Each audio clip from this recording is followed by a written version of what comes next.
They give off to Jonathan Taylor. Jump cutting his way. Close to the goal line. He's in there. Touchdown. I-N-D-Y. Jonathan Taylor. Wheeler finds Clark from the logo. Here's Halliburton into the front court. Mishandled it, but gets a shot. Hits it. Hits it. John, I have never been better to be on the air with you here in Indianapolis, a place where so many of my dreams have come true. The Ride with JMV on 93.5 and 107.5. The Fan. Hey, it feels good to be back. Shout out to our good friend Derek Schultz, who was in for 3 hours yesterday for me. Here's what's funny. So I had a meeting I forgot that I scheduled, so I still had to come in and then meet next door at the living room.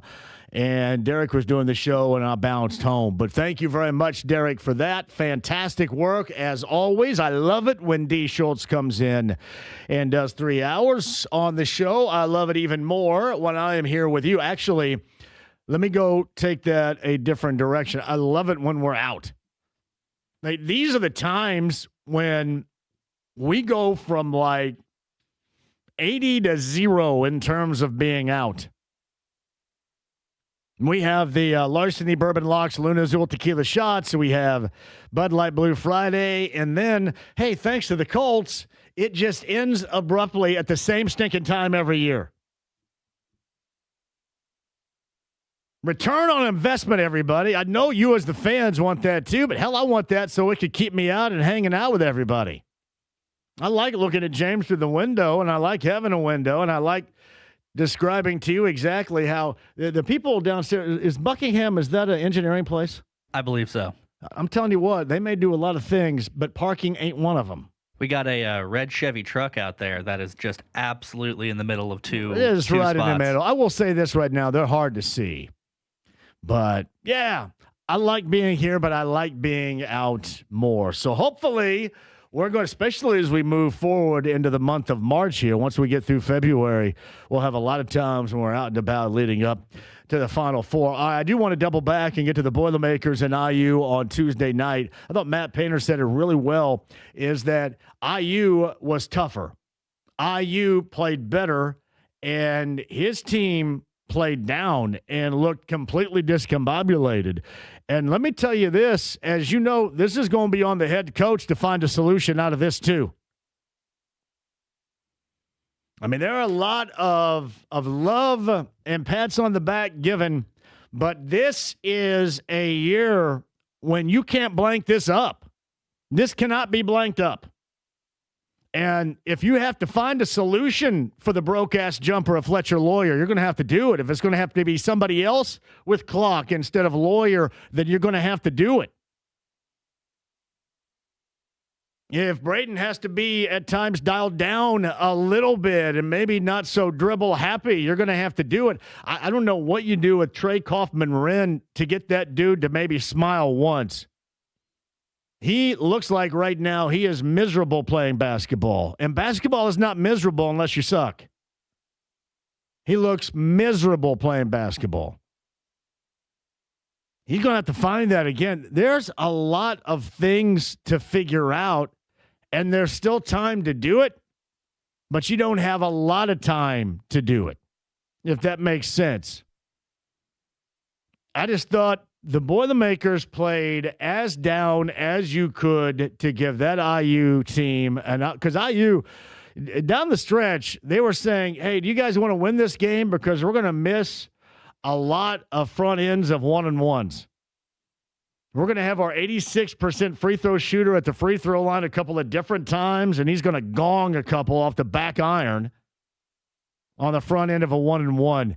They were doing everything they could do to keep Purdue in it, but Purdue's discombobulation, and that's how we're going to describe it right now, it just reigns supreme. And I thought that Matt did the right thing. He basically presented a fork in the road. Well, this is what we have to do and have to do right now. And there are going to be some tough decisions. You know, I doubled back on this at the start of the year when he came on and talked about how everybody remarked about how deep this team is, and some of these really good guys aren't going to get minutes. Well, now some of these really good guys that normally get minutes, they really don't deserve minutes.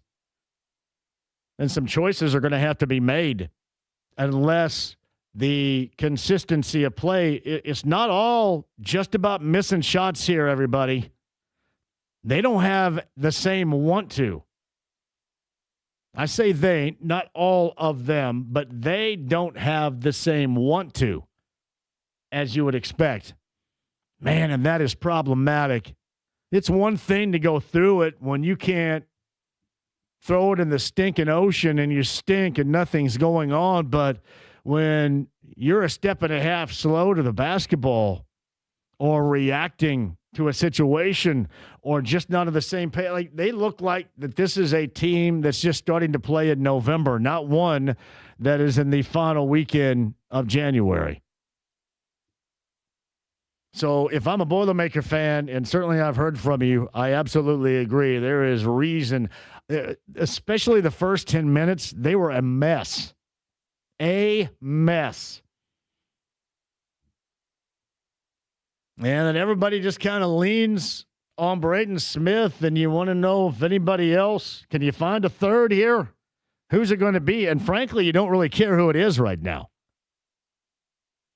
And on the other hand, IU on Tuesday night got a little bit of hope in what had been, and again, you're going to have to maintain it. You're going to have to win. You're going to have to go on the road coming up this weekend out in Southern California with USC and UCLA. You can't immediately give it back. But now, according to Joe Lunardi, they're in the Final Four or the Final Eight or whatever the hell that is. So as of right now, according to Lunardi, they're a part of it. You just have to try to maintain and prove you should be a part of it. Yeah, I'll give them credit where credit is due. They're an awful rebounding team. They have no low post presence, but they had three dudes that aren't really that good in the low post play, I thought, defensively and on the glass as well as you could. From Reed Bailey to Alexis to Tucker DeVries, and Tucker DeVries is never down. The Tucker DeVries was like playing the ultimate old man YMCA basketball. He was shooting threes and then kind of locking up somebody much bigger than him and blocking out on the interior. That was the ultimate YMCA old man basketball that Tucker DeVries was showing you on Tuesday. But it was enough to get it done. Still work to do, still time to make that change if you're the Boilermakers. But as what we've witnessed, the final minute and a half against UCLA kind of bled into letting a guy go 40-plus on you at will, scoring. And Wagler and Illinois on Saturday. And unfortunately for you, you go down to Bloomington, and now you got a 3-game losing skid that absolutely has to be stopped, because this is a different set of circumstances. This is not a team where, maybe in the top 3, 4, whatever in the Big Ten, or, a top 4 seed or a Sweet 16, you are the number 1 ranked team in the nation to start the season. And I think we all understand that is not the responsibility I'm talking about, the responsibility of backing up what you believe yourself to be. And they're just not playing at that level. And it's beyond execution. It is also the want to factor. That cannot be ever. And when your coach mentions it, then you know that it's true. So we shall discuss that at 239-1070 over the course of the afternoon. The former guard Chris Kramer is going to join us. He's been through this stuff before. Now, he'll break it down as a former player might, coming up a little bit later on in the show. So I'm watching the Pacers last night, and, man, this would be a fantastic season if they got the Bulls every single game. Alas, they do not. And the only thing I ever hear when they win is how detrimental that was to their cause coming up in the NBA draft. But as I always tell you, I don't think they're good enough to win enough, and I don't think they're good enough to beat really anybody consistently outside of the Bulls, maybe. So I think it's okay in these moments on a Wednesday night when you had an ass-frozen crowd in that building cheering yet loudly and excited about it, And I always look at the guys that are actually giving it up, not just us or you that you're on social media telling them how hard they shouldn't play or how they should lose because it would best benefit them in the NBA draft. They don't give a fat crap about that, nor should they. You don't get to be at that level of competition for being a half-assed competitor. And they're not. And when guys like Pascal Siakam, he goes at it hard every game, and most of the time it's on the losing end. I don't mind when you see some positivity in moments like you did last night against the Bulls. Even if it ultimately is meaningless, and even if it is to a detriment in the moment of their NBA draft status, we all know this. Look where we are. You guys know who we are. They're going to end up getting hosed by the selection process anyway. The random process is going to completely screw everybody over. You guys aren't prepared for that? I'm prepared for it. Is there a fail-safe? Going to lose every game? And still, you would probably get hosed. I'm always ready for a hosing around here until I'm no longer consistently ready for a hosing in sports. Kind of the way that it is. I should remark about this. I know a lot of people gain a lot of ground about still talking about the Bucks and Miles Turner and reveling in, I'm sure, what the suffering, as much suffering as you can with $60+ million in a paycheck as a basketball player that Miles Turner could be going through. But let's face it, how I described this when this took place is exactly how this is going down.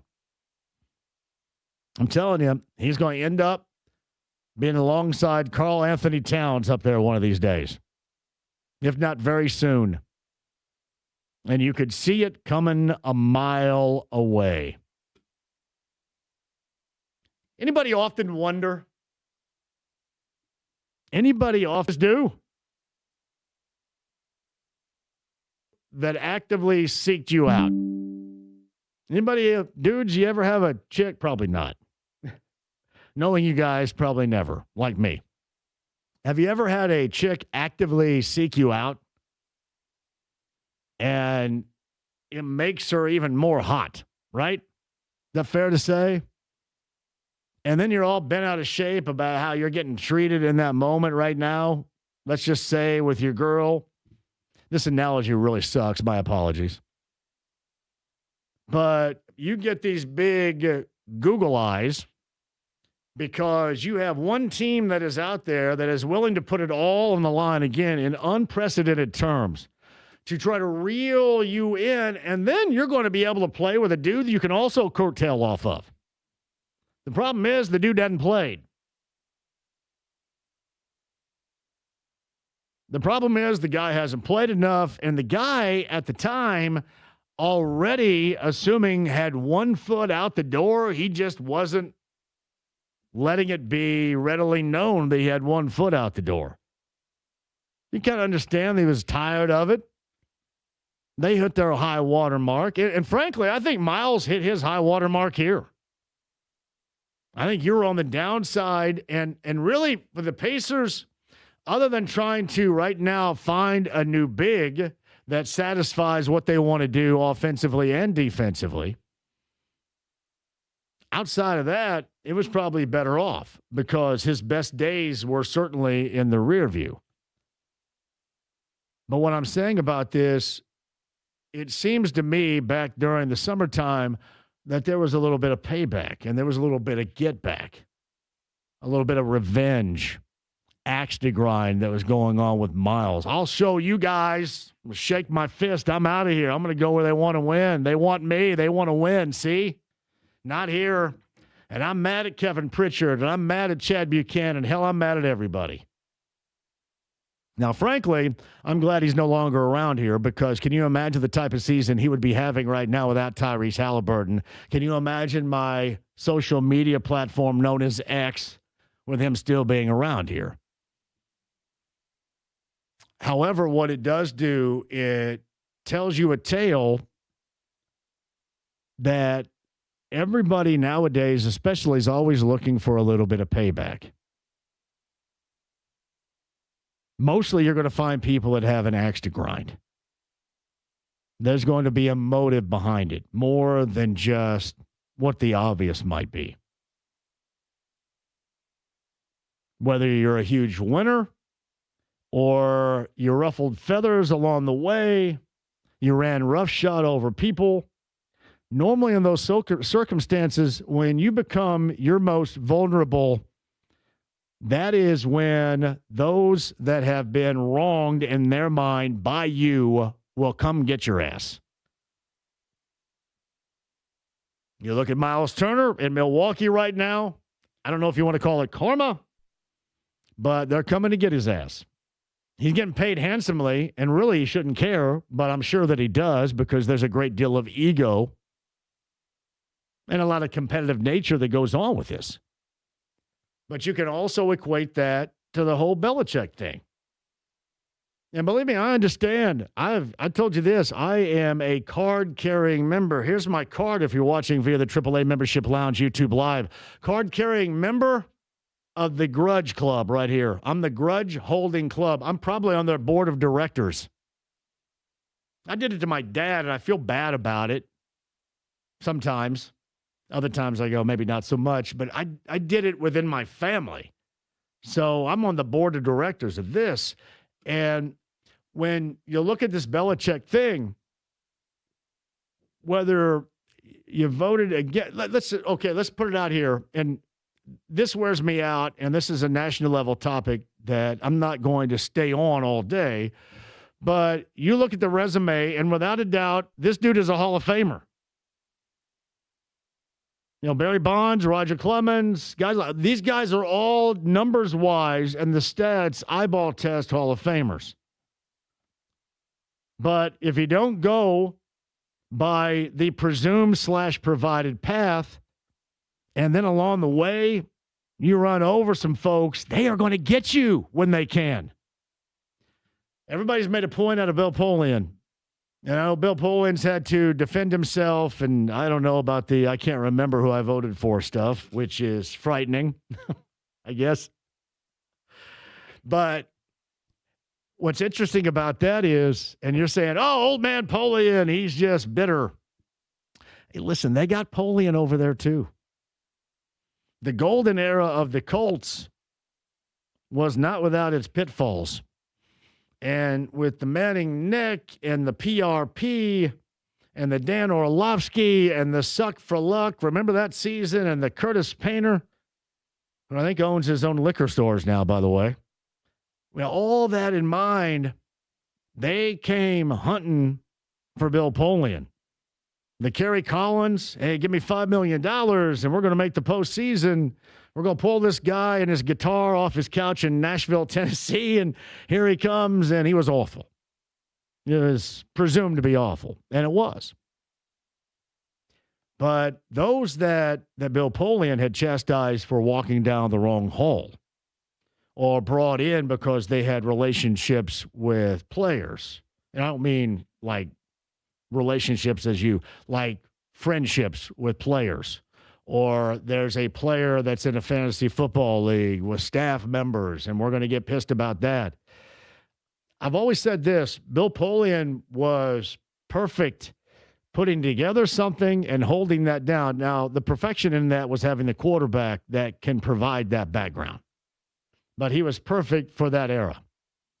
He was perfect until he wasn't, until that fell apart. And then, you know, that hardcore nature, you know, that pound your fist on the table nature where you've maybe privately or publicly embarrassed somebody, they're going to come and get you. Or you are presumed to do something underhanded. You've cheated, you've lied, and you've done that and had positive results at the expense of somebody else or somebody else. They're going to come and get you.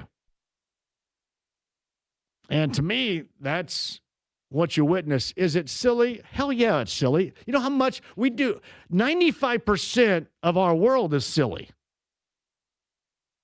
Seriously, my whole existence is silly. I try to explain my existence all the time, and I don't even know what it is. I come on at 3 hours on the radio, 6 hours at night. talk about other people and their successes, their failures. And, hey, then I take requests for 40-year-old songs. Yeah, that's weird. But 95% of it is.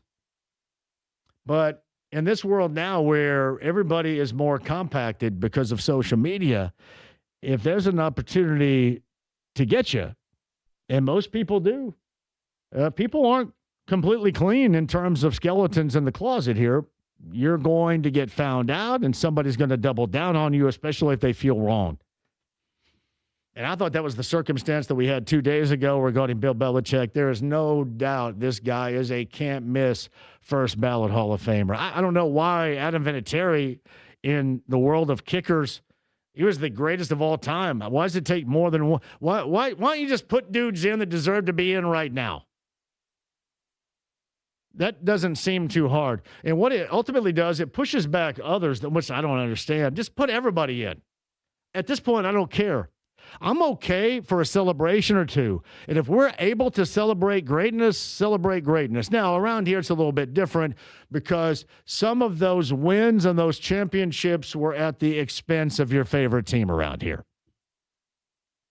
But the moral of the story is that normally, and especially if you're high profile and somebody feels wronged and they have the opportunity when you're at your most vulnerable, they're going to come and get you. You see Pacer fans coming to get Miles right now. You see Karma coming to get Miles right now. You saw Spygate, Deflategate, and I've always talked about Deflategate being dumb as hell. And we saw that AFC title game in which all this started, and Bob Kravitz is the one that had the story, but we saw the whole Deflategate thing. The Patriots could have played football with a toaster and beaten the Colts by 4 touchdowns. Wouldn't have mattered. But it does in the court of public opinion. And that's, fortunately or unfortunately, where we preside nowadays. And if they have the chance to get you, they're going to get you. That is where we are. We'll talk to Mike Chappell, who's going to join us in the 5 o'clock hour. I know he was on with Jake yesterday. I heard a little bit of the conversation. Mike has a Hall of Fame vote. I don't find this to be the biggest of deals, and I don't know how magnified it is, certainly around here. Probably more people around here laugh about it than think it's so egregious. You just get those that say, well, the Colts media and they stink, and a lot of that stuff is so half-assed, it's ridiculous. But to me, it really doesn't matter, but I think it doesn't matter to me because I get it, and a lot of people don't. And that's your explanation right there. That is the world in which we live. You're going to find a way, and I think you just got to prep for it. Like I'm always prepped for it. Just sit back and wait a minute. Just prep for the crap, because that is the world in which we live. But he is an absolute can't-miss first-ballot Hall of Famer. That part is ridiculous. But you just see some people finding a little payback in this process right here. And when given a little bit of muscle to do that, what's going to happen? Going to take advantage of it. All right, quick break. We got that. We got the NBA. What else we got here? I saw where so Ozzy Osbourne, we lost him in 2025. I'm a big fan of the festival stuff. Is this true about Sharon Osbourne wanting to bring back Ozfest? I have seen some stuff about it. I don't know if I saw anything concrete. It's not even so much James Ozfest, but I think now more than ever, we need festivals to come back and touring festivals. Like this one stop in Chicago, Lollapalooza sucks. I miss, what was it, Warp Tour and Mayhem Festival. Yeah. Those were the two that I always liked. Give me Horde Fest, give me WOMAD, give me Lilith Fair, give me it all. Give me Rib Fest, James. Give me Rib Fest with Ted Nugent and Hall & Oates. I don't care. Could you even eat anything at Rib Fest? No, I would not. But I would go to smell it, and I would drink a lot of beers. And they'd probably be like $25 beers and $35 ribs. But we need, as a nation now more than ever, we need our festivals back. We still have festivals. We don't have enough. I think Ozfest is a decent idea, especially in a summer and a year coming off the passing of the godfather of metal and that level of rock music. All right, 239-1070. I got time for you guys on the other side. Who wants to chime in? You should. 317-239-1070. That is the text line. I promise you I am going to log in just a second. Yeah, you guys are asking about the JMV takeover on Saturday night. I think it's a whatever weekend. The whatever weekends are the most ridiculous of all time for me around here. You cannot imagine what gets played. Yeah, you can. I'll give you a quick shout. I have listened to the catalog, and I can't remember the last time I have or even talked about them. I have listened to the early 90s catalog. Do you guys remember this hip-hop group? X-Clan. Thank you very much. I was listening to that a little bit. So you may get high noon hard seltzer double shot power of X-Clan if you're not careful coming up on Saturday night. But no, I can't wait. Glad to be back in here. We wish we had a live show. We are not going to do a tavern tour this month. And yeah, I am down and out with that. I'm bummed. I got to have my time out with you guys. I can't lie. All right, quick break. Stream the app, HD Radio, AAA.com, or just download the app, hit that button, become a AAA member right now. Thank me later for it. AAA Membership Lounge via YouTube Live at 93.5 and 107.5, The Fan.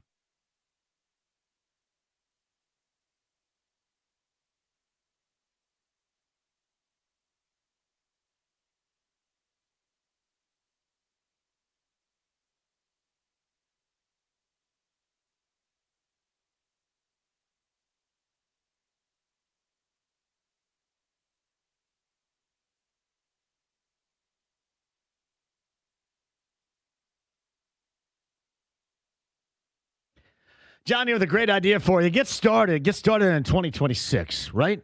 With Premier Weight Loss, the 2 Indy area locations. I'm going to head up and check out. Sam is going to see where I am right now. I am feeling good in the neighborhood. There's no doubt about that. But Sam and Thomas and Lauren and Felicia and Brianna and the gang at Premier Weight Loss, the absolute best, the pinnacle of getting you where you want to be in your weight loss journey. Feeling good, being more healthy. But what about other aspects, too? I know we're approaching the All for Love Valentine's Day, not too far away. They have a Valentine's Botox special that they're offering right now as well. So many specials from Premier Weight Loss with other things like the electric toning mechanism that they have as well. Everything leading up to Valentine's Day. Got great deals going on now, even beyond getting on your weight loss path with Premier Weight Loss. 2 Indy area locations. Tell them I sent you. PWLindy.com. Hey, ask them about their Valentine's Day and their February specials. Go ahead and get in front of that right now. Say JMV said for me to ask. That's PWLindy.com. PWLindy.com.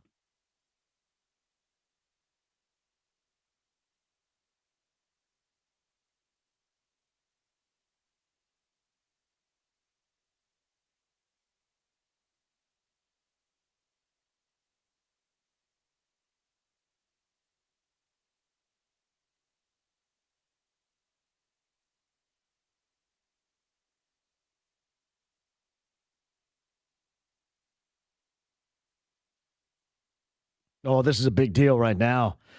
I know. Clogs, frozen clogs. That really grosses me out right there. I have to have somebody that can handle that because I get grossed out. LD Smith Plumbing and Drains. Lance and his local team. LD Smith Plumbing and Drains at 317-927-7186. You may not be experiencing anything as far as clogged drains right now, but when all this white stuff melts, let's say around like mid-April, you're going to end up having some compromised pipe. Your pipage will be clogged. Do not have clogged pipage. That sounded not 1 ounce good. Do not have clogged pipage.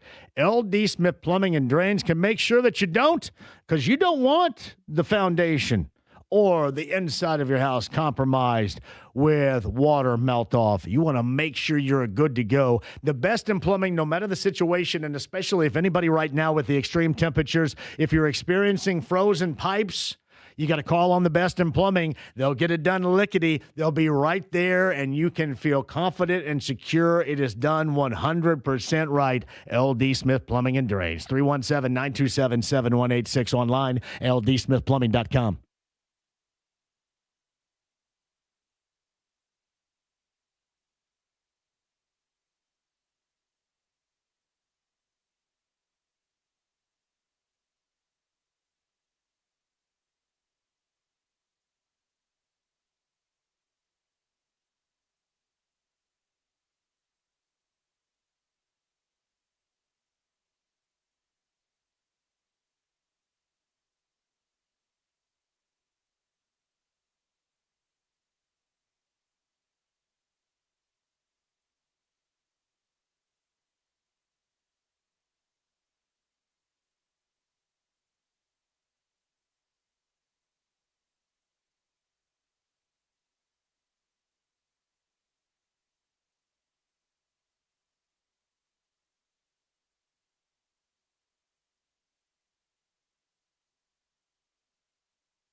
The Ride with JMV. Look up idiot in the dictionary. You know what you'll find? Picture me. No! The definition of the word idiot, which you f***ing are. 93.5 and 107.5. The Fan. Thank you for joining us, James, in studio. Derek Schultz yesterday was outstanding. Thank you, D. This would be Babyface right here, James, would it not? Indiana Zone with It's No Crime. You know, Babyface has never been on this show. And he's from Indiana? I only went to North Central High School. Wow. I don't think I've had his brother on. Kevon, who is also from North Central, who's a part of the band. You can play me some After 7 a little bit later on. Ready or Not or Can't Stop. Yeah, I have tried with Babyface. Babyface was at the State Fair last year. I've tried and tried and tried. Maybe some inside info. I don't know what he would add to the show other than he's one of the greatest of all time. The dude's a GOAT. LaFace alone. The writing, the producing, the hit songs with he and L.A. Reid. Is he a sports guy at all? Hell, I don't even care at this point. Yeah. If he could just come over here and teach these Buckingham people downstairs how to park, be good for me. But I have tried, what is this, my 25th year? Is that how many years it's been? 24th, 25th, something like that. It gets lost in the shuffle. But all those years, never Babyface. So if anybody's ever capable of doing that, I've tried every avenue. I would absolutely love to do it. All right, 239-1070 is that number. I mentioned a lot of things in the opening set right there with the Boilermakers disappointing right now. I'll give you the reasons why. The analytics and all that be damned. You watch. These guys look like they're bummed out playing with one another. Look tired of playing with one another. They're going to have to find – Stella's got to get their groove back a little bit on this one because they've lost it right now. They've lost that thing. And there's not much of a reason for it. Like, Lawyer can't throw it in the ocean. Or is there a river in Fort Wayne where he's from? Lawyer can't throw it into downtown Fort Wayne right now. But, I mean, at least you can be able to shoot yourself out of it. The problem is he really doesn't add a lot of other aspects that are necessary. When his shot's not there, they're hosed. I don't know if it's because he's from Southern Indiana. I don't know if it's because he kind of put Indiana State on his down to list when he was coming out of Silver Creek High School. I want to thank him for that. But I expect so much more from Trey Kaufman, and he had good numbers the other night, but I expect even more. And watching him play, it just looks like a joyless brand of basketball right now. And Matt was right on Tuesday night after the game. They out-rebounded IU by 5. It should have been 15. IU was tougher. Like, Tucker DeVries got into it. It's not like Tucker DeVries is any rebounding threat whatsoever, but he got down in there and he grinded. Like old man YMCA stuff. The only thing that was missing with Tucker DeVries on Tuesday night was wearing jean shorts. He got down and dirty. Thumb is up to him. Boilermakers, IU out west coming up this weekend. Pacers a winner last night. The Belichick stuff, which is half-assedly comical, and I made it a little bit more serious because you kind of know these situations. When you live it and you're just an old, decrepit dude like me, you know what you're talking about in that capacity. Mike Chappell a little bit later on. Chris Kramer, former Boilermaker guard, coming up too. And Ike's going to lead this show at 239-1070. Ike, thank you very much for the time. How are you, sir? I'm fine this evening, sir. I got a question now. Sure. Pacers are going to be sucking. Who are we sucking for? They are sucking for AJ, what's his name, but Denza, whatever, from BYU, and Darren Peterson from Kansas, and Cameron Boozer from Duke. And me from Bargersville. No, I don't. Yeah. About the NBA lottery, though, it used to be a time when they would at least let you see the ping pong balls. Now they just come up with all these folders. Oh, listen, hey, Ike, man, I am so ready. Regardless of the Pacers could lose every game the rest of the way, and they're going to get hosed on this whole blind draw thing. You know that to be true. There's going to be a frozen envelope or ping pong ball that's weighted down or something. Yes. Yeah. Prove me wrong. They're going to get jobbed out of this. You know, as far as the Boilermakers, though, you know, all they got to do is just get in the tournament. You know, at this point, the Big Ten is tough. You know, just win enough games to get in this tournament, and who knows what might happen once you get in that tournament. Ike, got anything else? It's good to hear from you. Good to hear your voice, pal. That's all I got today. Oh, one thing more about those coaches. Yes. The coach need a coach. And if they get a coach, they could win next year. Well, unfortunately, the owners want to keep the same people around there forever. Yeah, well, you know, they might see the light one day. Forever. Go out I think right now, Ike, I think they just keep everybody forever. You know what? Just you guys, lifetime contract. They ought to go ask IU how did they find Signetti. No doubt. Ike. Look at how they turned out. Good to hear from you, man. I appreciate you. I did want to respond to one thing Ike had to say. I don't look at it with the Boilermakers from just get in. They owe you Boilermaker fans much more than that. They owe they owe it to themselves. Greatest senior class of all time, and what are they, 3 games under 500 against IU? And this is not like a shining achievement of an era for IU basketball either. And I will say this. I thought last year, and I heard Derek talking about this yesterday, he is spot on with that assessment. James. Eddie says they are 3-4 against IU. Thank you. I always like to get Dr. Correccoed in there by Eddie. My number sounded better. No, but seriously, going back to yesterday, and Derek was talking about how last year where Purdue went, and obviously they got bounced by the 1 seed in Houston in a dramatic ending of a game.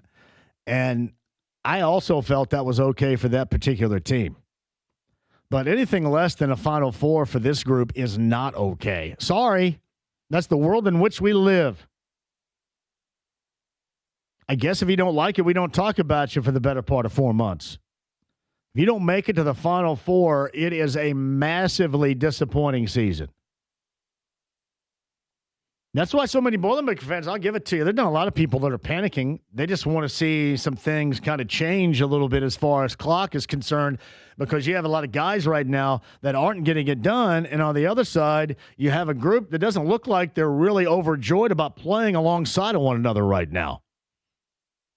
You got to find some common ground here.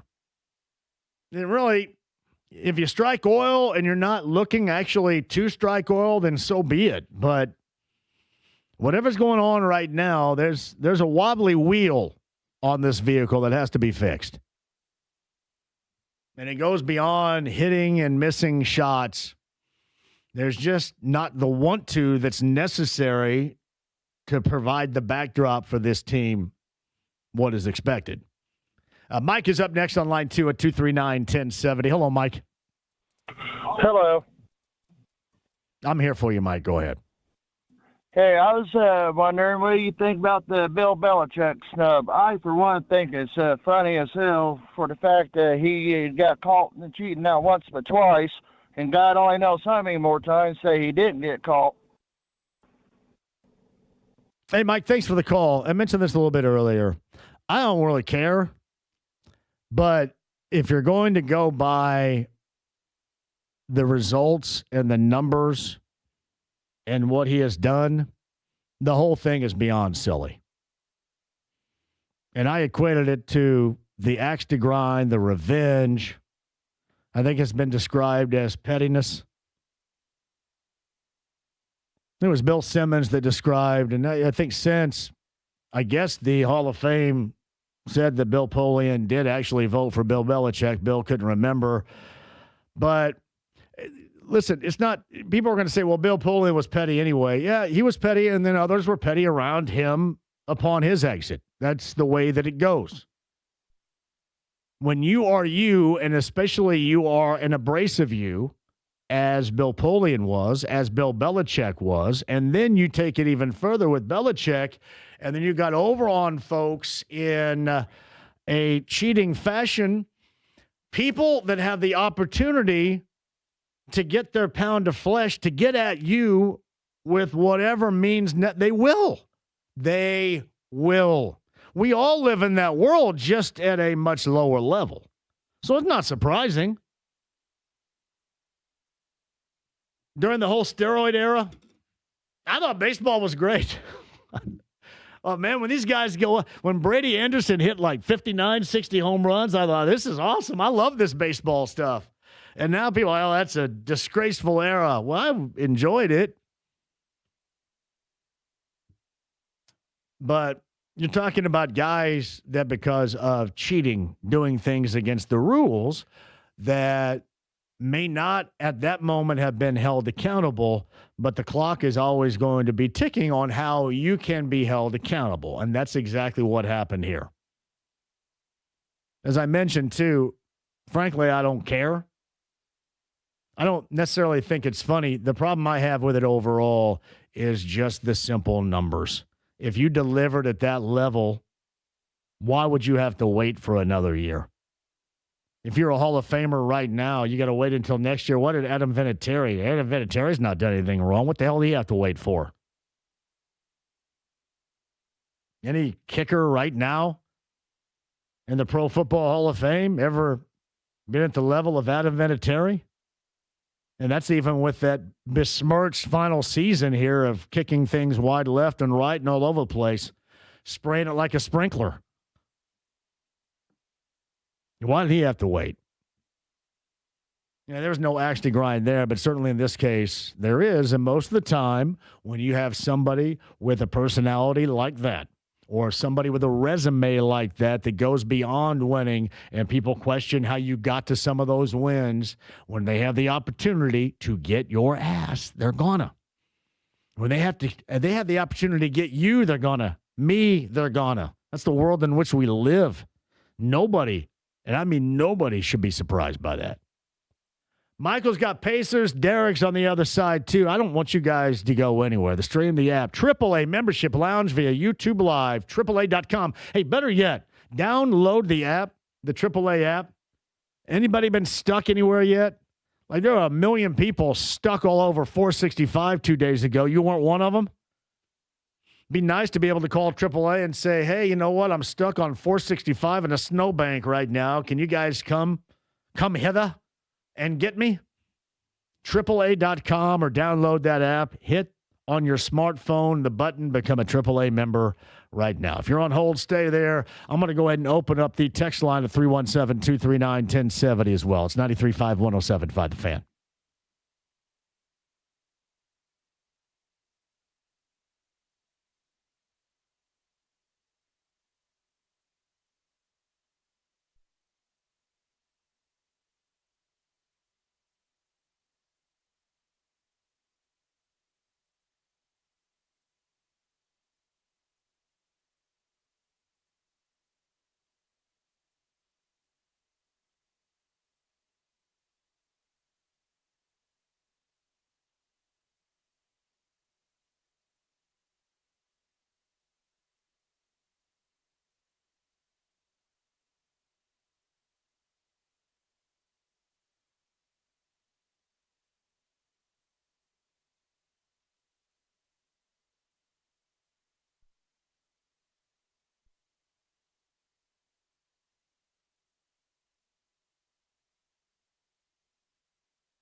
Got a great idea for you, Big Red Liquors, for this weekend, too. And Red Hot Deals, Speakeasy Deals, Big Red Liquors. You're going to find it. Powers the JMV Takeover this Saturday night, 6 until midnight on B105.7. Whatever on Saturday night and whatever at Big Red Liquors. What are you looking for exactly? A nice bourbon, are you? How about a little Elijah Craig?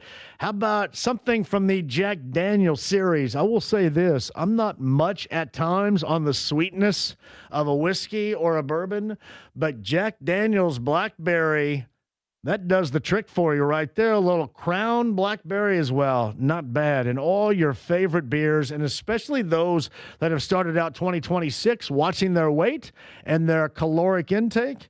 How about those low-calorie beers like Michelob Ultra or Modelo Oro? You got those at great prices, and you got them right now at Big Red Liquor. Stock up for the weekend. It is a weekend without football, yet it is a weekend of a lot of sports and a lot of fun where you may be sitting inside hanging out. Make sure you stop at Big Red Liquors, and you get supported in your endeavors of hanging out this weekend. Big Red Liquors, 100-plus locations, state of Indiana, one near you. To find it online, bigredliquors.com.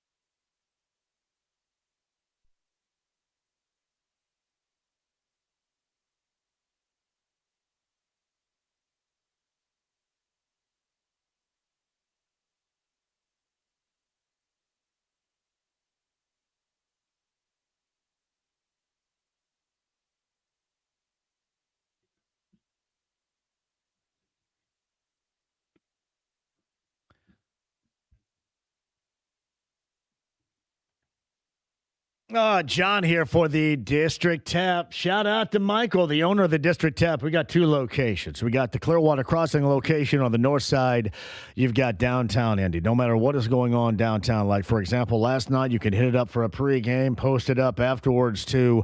You got damn good food, TVs everywhere. You're not going to miss a moment. Some of those late games, for example, in the Big Ten last night, maybe some of the late NBA games. I'm watching now NHL. They've got all that and more for you at the District Tap. Really, TVs everywhere. Damn good food, happy hour specials, downtown location, and a destination location on the north side. For you, the family, the significant other, the dating, what have you, it is... There you go, Jake. The District Tap. Two locations to serve you. Shout out to Michael, the owner. Make sure you hit him up. Have some fun. Watch your favorite events and enjoy live music, event space, and more that you can find. And you can find it right now online, thedistricttap.com.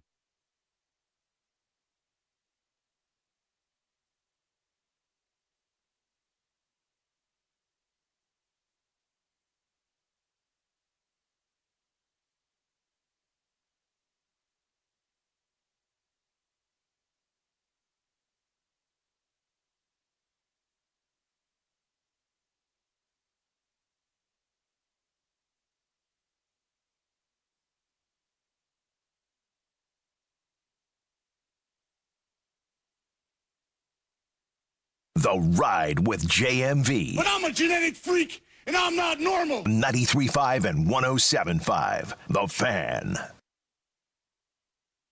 Oh, look at James giving me salt and pepper. You know, Spinderella was at Butler, I think, a week ago. The DJ of Salt and Pepper. This is what a man, James. Did anybody go see Spinderella? I'm not just making it up. That's true at Butler. Hey, shout out to Todd Shriver. Todd Shriver is an instructor at North White High School in Monon. And he will send me messages when he has a course that he is teaching in high school, which I absolutely love, that is the history of music and 80s music. So today he did an in-class interview with longtime MTV VJ Mark Goodman. He was one of the first four. And you talk about a wealth of knowledge. Mark Goodman started as a DJ in Philadelphia, still does on 80s on 8 on Sirius XM, a shift. And I think more than just that, he may do one of the classic rewinds or something like that. But a shout out to Todd that puts together, that has to be a great, can you imagine me in a course, 80s music? I need to get a degree in 80s music. I could be a master's, the master's class in 80s music. That's beautiful. Todd, thank you very much. Corey writes this. All of the Giannis trade talk and nobody mentioning whether both of his brothers who are charity roster on the Bucks have to be part of the trade package. Anyway, fun times for Miles Turner, I'm sure. You know what, Corey? I brought this up in the summer. This is exactly how this was going to end. Now, and I've already stated that at some point it's going to end up Miles and Karl Anthony Towns on the same team because Giannis is going to end up in New York. You watch. You watch. But all along that you knew, and it may have felt good at the moment saying, hey, screw you guys. You guys screwed me over. I'm out of here. I'm going to go someplace where I can win. And you truly didn't understand the reason why you were good, the reason why you were having a great time. And the reason why you were on the grandest stage of the best league in basketball globally was because you played next to a guy that unlocked the game that nobody could find until Tyrese Halliburton got here. Highly underestimated. Now you kind of look at it and you think, all right, you're on the other side and it's probably better off. But for him, that lack of recognition is costly. As costly as it can be when you're making like $70 million. If you're on hold, I'll get to you. Chris Kramer's going to join us on the other side. I got more calls to get to. Do not go anywhere. The stream, the app, it is HD Radio at 93.5 and 107.5 The Fan.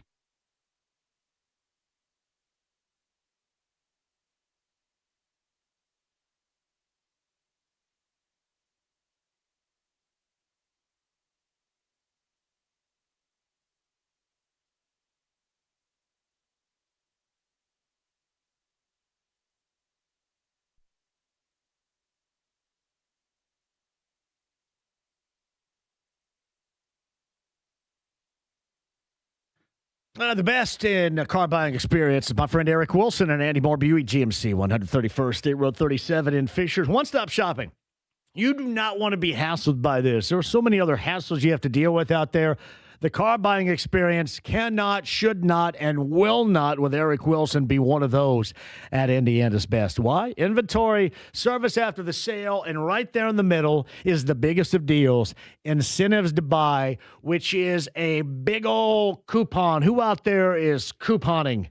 Anybody couponing? Who calls it coupons? I don't care. Coupon or coupon. Whatever you call it, know that you can save with incentives to buy at Indiana's best. This is a big purchase and a big deal for you. No better way to start a new year than with a new set of wheels, and let Eric Wilson make it easy for you. At Andy Moore Buick GMC, 131st State Road 37 in Fishers.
The Ride with JMV. It's 106 miles to Chicago. We got a full tank of gas, half a pack of cigarettes. It's dark, and we're wearing sunglasses. Hit it. 93.5 and 107.5. The Fan. Chapel's going to be here in the 5 o'clock hour. James is over there. I'm John in studio here. Thank you all for joining us. Back in studio coming up tomorrow. Yeah, so my son Blake went to, James, this is true, Miami this past week. It was like a week after IU played down, and I was down there for the national championship game. Then he goes down. He has been holed up. The flights have been all FUBAR'd, so he's been holed up in Denver for like the last 2 days. And I think now he's on a flight on his way home. So it's very much planes, trains, and automobiles for him right now. I think he's like remember how freaked out Steve Martin? Steve Martin that was never like Steve Martin's persona to me. He was always like mad and angry. Mm-hmm. And I think that's Blake's like planes, trains, and automobiles right now. Yeah, sounds like he's having a hell of a trip. He's going to Miami to Atlanta and Atlanta to Denver, and his bag stayed in Atlanta, and now he's from Denver to here, and his bags are somewhere in the southeast. I don't know. It's a very convoluted way of getting back from Florida to Indiana. He said, I think somebody stole my bags. I said, man, nobody wants your dirty bags here. Come on, man. Somebody stole my bags. So they may be in Charlotte or Savannah or who knows. But you said he is en route from Denver. I think he's back in the here. air. I think he's in the air right now. So he's finally going to be back in Indy. My phone's not blowing up. So two things are right in the world right now. Either he's in the air on his way here and he can't call, and then my mom realizes that it's like 4 o'clock in the afternoon. She hasn't called, which is good. Meantime, at the Andy Moore Automotive Group hotline, let's get him back on. There's nobody better to bring on this show to explain the situation right now with the Boilermakers. Loses of 3 straight than the former guard. He was the orchestrator of things, as you know, in West Lafayette back in the day. He's Chris Kramer, who joins us now. Hello, Chris. How are you? I'm good, man. How you doing? Outstanding, Chris. Simplify this for those out there like me that are making a lot of this and kind of consider this a fork in the road moment this season for the Boilermakers. You've been a part of situations like this in the past. How do you think this will be handled? How do you think this should be handled? I mean, I think it's pretty simple. The game's 40 minutes, and you got to compete for 40 minutes. Purdue hasn't done that consistently. You could go back to even the USC game that they pulled out and won.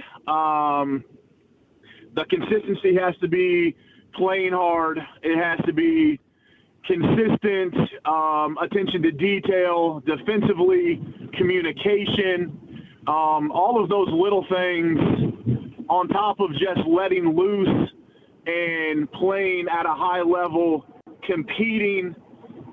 If you don't do that on the defensive end, you're just shooting yourself in the foot no matter how well you play offensively. So Chris Kramer with us. Did Matt ever have to call you guys out in the fashion which he did his group after the game Tuesday night in Bloomington about playing hard, level of play, anything like that? Yeah, definitely. You know, I think through the course of the season, I mean, there's ups and downs. There's definitely times that you can get a little complacent.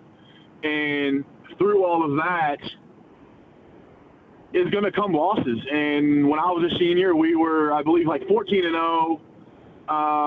We had a 3-game stretch where we lost. I believe it was at Wisconsin, at home to Ohio State, and then at Northwestern. And I could tell you that those practices after, you know, those losses were not sunshine and rainbows. I mean, we were getting after it. It was, you know, one man in the key, 3 around, throwing it out one-on-one. You had to get 2 stops. We're doing charge drills. I mean, we were letting it loose defensively. You know, the way they play now is much different than how we used to play back then. But if I know one thing about Coach Painter, the effort that was put forth collectively from the team overall will not happen again, and he's going to find guys that are going to go out there and fight and claw for the name on the jersey on the front, not the name on the back. Yeah, well, a telltale sign is going to be, obviously Maryland, who's having a down season. That's something you got to take care of in a big way. And a lot of, Chris, what he described after that loss in Bloomington on Tuesday was on the glass. And there are numbers that you look at, and, hey, you out-rebounded IU by 5, but he said, we should have, with our guys and our group, out-rebounded them by 15. And a lot of that, I think, equates to the whole 40 minutes of effort aspect that you just described. And you could tell he was trying to get that point across with his group at that moment. Oh, absolutely. And I think there's times to call your team out in the media, and this was definitely one of them, and I hope that the effort at Maryland is going to be much different than what was put forth in Bloomington. But, time will tell. The other part of this is you've been touted to be this national title contender. You're going to get everybody's best shot. But with that comes a responsibility to go out there and take care of business. And it seems to me, from an outsider looking in, that Purdue, instead of being the hunter, is being the hunted right now. And they have to flip that mentality to be the hunter and go out there and, insert their dominance from the beginning and let the other team know that this is going to be a long night, but it has to start defensively. Yeah, I completely agree with that. Chris Kramer joins us. I thought there were moments, and I've noticed this, and I brought this up on this show, and Matt would absolutely, I'm sure, disagree with this, and probably not lightheartedly in that matter. But it looks like at times these guys are not really enjoying, especially Trey Kaufman-Renn at times. Looks like he's frustrated, not getting a great deal of enjoyment, yet he's still putting up numbers. He's just not being the type of guy on both ends that I think anybody expected, and maybe that's the reason behind his frustration, because he's not doing it to the level in which he expects. I think you're your own biggest critic, and I think he expects so much out of himself. But, when they lost Zach, he played a lot of the 5 with the addition of Daniel Jacobson coming back from injury, and Oscar Clough, he's playing a lot more at the 4. So the game is just different now. We have a guy in the post predominantly, and we're still getting Trey Kaufman-Renn in those pick and rolls, but the spacing's a little bit different some of the times. So we have to adjust. They found some success late against IU with TKR at the 5, got some easy layups and dunks in that 2-man game with Braden. So I think we'll begin to see a little bit more fluctuation. And then obviously with the rise of Jack Benter playing so well, making shots and then being aggressive defensively and, taking charges and just sticking his nose in there, they'll be able to play Trey at the 5 a little bit more. But with a smaller lineup, Purdue has to continue to dominate the glass. And, if they're able to do that, maybe they'll be able to play longer stretches with Trey at the 5. But if they struggle on the glass, then, I think they'll definitely go back to, the 2 bigs. But I will say, in regards to his attitude overall, I think he's getting overall frustrated, maybe with some no calls and things like that. And I think he's letting some of how the game is officiated kind of overtake and almost seem emotionally drunk at times. And when you get that emotional, it can suck a lot of energy out of you. So what I would love to see from Trey Kaufman-Renn, which I think he showed against IU, was just that, hey, man, we're being even keel. I'm going to go out here. I'm just going to let it loose. I'm going to play as hard as I can. And let go of the officials. Let's control the controllables. Control what we can control. Go out there and play as hard.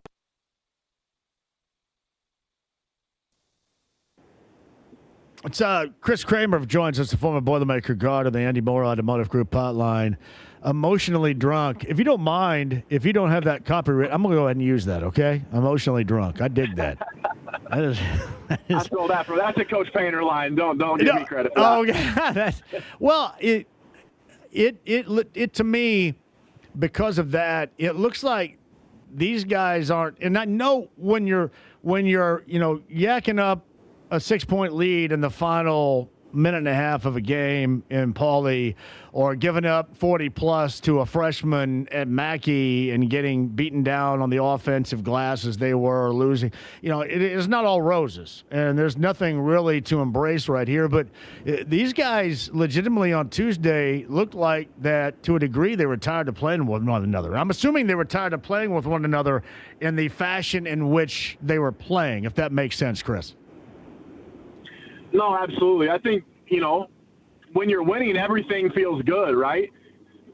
When you're losing, everything feels horrible. Is it always as great as it seems when you're winning? No. And is it always as horrible as it feels when you're losing? No, it's not. There is silver linings in there of things that went well that they could have done differently. Or things that went well that statistically maybe they, haven't done as well in other games. But when you're losing, everything is just magnified. So a team that consistently has won games and done it their way, when you do lose 3 in a row, frustration is at an all-time high. And with that, you have to be able to handle the adversity and go out there and control the things that you can control. Everybody's talking about Fletcher Lawyer missing shots. Do you think Fletcher Lawyer's missing shots on purpose? Absolutely not. The guy puts in the time. He does all of this. The ball just doesn't go in. Shooters go in slumps. Those are some things you can't control if the ball goes in. But your effort on defense, your attitude, your connectiveness, your communication, all of those things you can control. And if you can do those controllables at an elite level, you're going to put yourselves in a great position to win games, even when the ball doesn't go in.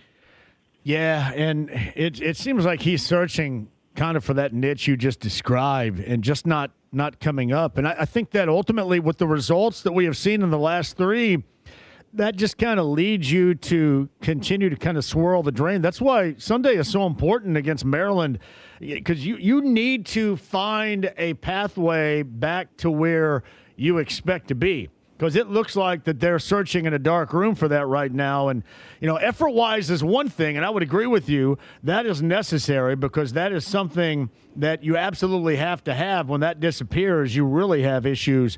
But it's looked like they're searching for what they need in a dark room right now where they can't really find much. And that's why I think Sunday is of the utmost importance. I think Sunday is a red flag type of day for the Boilermakers, Chris, if you know what I mean. Yeah, I think it's just one of those games that you'll look back on and it could definitely be a trajectory of the season, how it's going to go from here. It definitely is a statement game. It's one that Purdue has to go in and dominate from the jump, and they have to win handily. Coach Painter's going to, I would imagine, tinker with lineups, do some stuff, and he really wants to find who on his team is going to go out there. And if you get 3 minutes or you get 30 minutes, who's going to go out there and play hard and do everything they can and sacrifice for Purdue to win? And then reality, with Purdue wins, everybody's going to look good and go from there. But Purdue is definitely face-to-face with adversity right now. And, adversity is going to show your true character as a team. So what team is going to show up on Sunday at Maryland? Hopefully is one that, as a Purdue fan and a former player, I can be very proud of. Chris Kramer's on the Andy Moore Automotive Group hotline. Do you have any thoughts, at least individual thoughts, here on your own about, any clock time, any guys that should get a little bit more time than they're getting right now to see if you can change things up a little bit? If you're the head coach, anybody come to mind? You think I'm going to try to undermine Coach Painter? No, that's why Chris, that's why I framed it up. That's why I framed it up in the fashion in which Is there somebody you would like to see more? I think it's all based on matchups and who's playing well. I think Omer Meyer has played well of late. Jack Benner has too. But with that, you can play well offensively, but we need guys to really buy in on the defensive end. If you give us stuff on the offensive end, that's great. That's just kind of gravy. But we need guys to really buy in on the defensive end. I would love to see C.J. Cox, Jakari Harris, Omer Meyer. I would love to see those guys get up, pick up 94 feet. Let's jam the basketball a little bit. Let's slow teams down. Let's make their point guards work. And let's see if we can wear people down and then make the game harder on them. I would love to see Purdue dictate some things more defensively. But this is just from, my perspective. But, I think you had 3 guys that have won, over, I don't even know the number of games, over 100 games. I think they're the winningest class in Purdue history right now. So you have to ride with your guys. But, those guys have to step up as well. And they have to lead vocally, and they have to go out there and do it. Talk is cheap. You got to walk the walk. It's no doubt about that, Chris Kramer. By the way, too, if it's ever brought up that you came on Indy Radio and said, just say, you blame it on me, and then Matt will understand, I promise. He'll be fine with it. He'll go, oh, yeah, that guy's a jackass. It's all good. All right. Well, hey, we're going to catch back up, see if these guys can dig themselves out after Tuesday night. That's a Sunday 1 o'clock start coming up at Maryland for the Boilermakers and the Terrapins. That is a good spot to dig out of this. And the former guard, Chris Kramer, is kind enough to join us on the Andy Moore Automotive Group hotline. We will catch back up with you in the latter portions of the season. But, man, I appreciate you hopping on here as always. Hey, man, I appreciate you. Coach Painter said, if you want to get out of the hole, stop digging. That's what Purdue has to do. There you go. Thanks, Chris. Thank you. Chris Kramer on the Andy Moore Automotive Group hotline, the former Boilermaker guard. I always say, just blame me. And if you could tell, I tried to frame it so it was more of, well, this was my thought on it, but you got those loyalties there, and I get it. Yeah, I know. Dogs, you felt you were on a bit of a run last night, and then the buzzsaw of 92 on you at the hands of St. John's. 92-70. Yeah. The Big East has how many good teams this year? It is not your normal Big East season, is it? Or what you would expect. UConn, St. John's, I think Villanova. I think there was one team in the Big East that could ultimately kind of bust down that door and be the 4th. And I know Butler fans thought and hoped that maybe it's probably going to end up being Creighton. Yeah, 92-70 last night. Second-ranked UConn's 10-0. St. John's, they're in the top 25 at 9-1 in the conference, and then you kind of fall off to Villanova. I don't know how good Villanova is, to be honest. And then Creighton, you'll find Butler down in the general vicinity of 4-6, along with DePaul. Things get even worse after that. Xavier, Georgetown, Marquette, Providence having an incredibly unforgettable season that I'm assuming will lead to ultimately a coaching change, I would guess. Or at least one would guess. Hey, by the way, the Dogs back at it. That's coming up on Saturday versus Georgetown at noon. That at Hinkle Fieldhouse. And I'm going to check the coverage right here. Is it up there? Yeah. Pre-game right here on the Fan, 11:30 with Mark and Nick. Speaking of forgettable, that was a forgettable night last night for Butler against St. John's. Quick break, we'll come back. He has an article. And we'll see how this goes. Mike Chappell's going to join us coming up at the top of the hour. James, the article is as follows, the title, Mike Chappell, I voted for Robert Kraft, not against Bill Belichick. Here's what is painful to me. I so stratospherically don't give a crap. Seriously, I don't. But I do recognize the elite credentials and go, just, my God, it's a foregone conclusion. Just put his ass in. Just do it. It's like jacking around with the Rock and Roll Hall of Fame just put them in, for God's sake. They're worthy. I mean, everybody's worthy almost nowadays. Not everybody, but more than what we used to think. But, God, I can't believe I'm sitting here and I'm talking about this crap because I really don't care. Really don't care at all. But this is a good article, and we'll get to that with Mike coming up at the top of the hour just for you. Stream the app. It is H3 Radio, the AAA Membership Lounge via YouTube Live. Hey, don't go anywhere. Live downtown for the show today. Got more to come for you tomorrow. A busy weekend for you as well without football. And then we'll get you set for Super Bowl 60 next week out in Santa Clara with the Seahawks matched up against the Patriots. Like, the Patriots are living life the way that it is. I mean, all you can complain about right now is Bill Belichick's situation. Believe me, Bill Belichick is living the life. Everybody's defending him. He's got like a 20-something girlfriend. All is good in his life.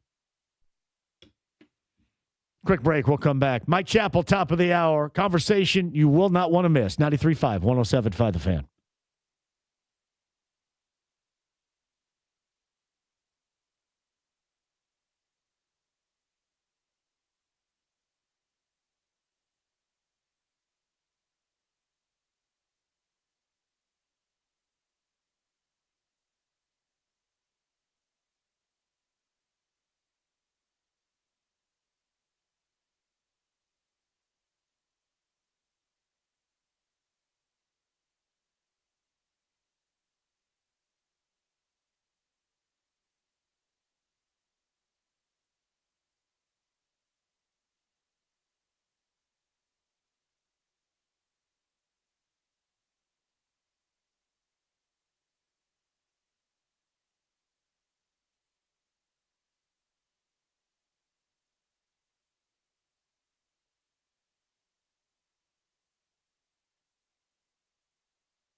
JMV here for the best in realty. Mark Dietel Realty. You guys are ready for the number? 317-755-4232. That's markdietel.com.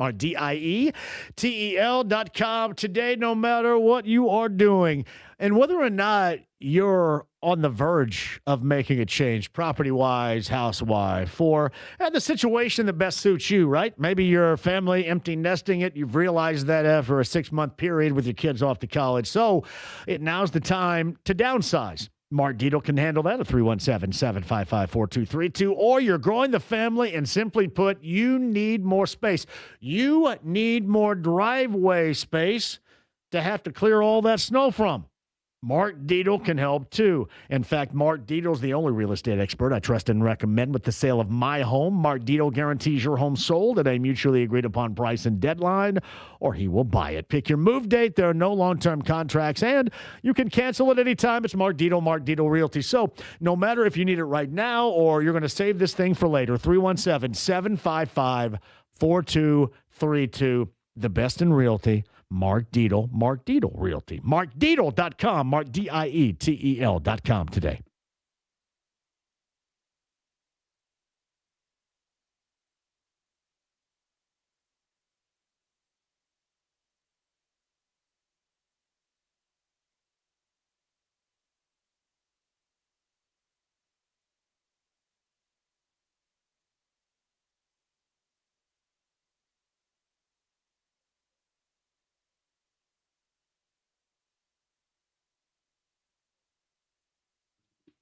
Hey, I got you covered here with Big Red Liquors. Weekend-wise, it may not be something with football in mind, but it is a weekend with you in mind, a weekend with great deals, like ice-cold beer deals going on with Yingling, 24-packs, cans, $3 off at Big Red Liquors, 100-plus locations, state of Indiana, one near you, online, bigredliquors.com.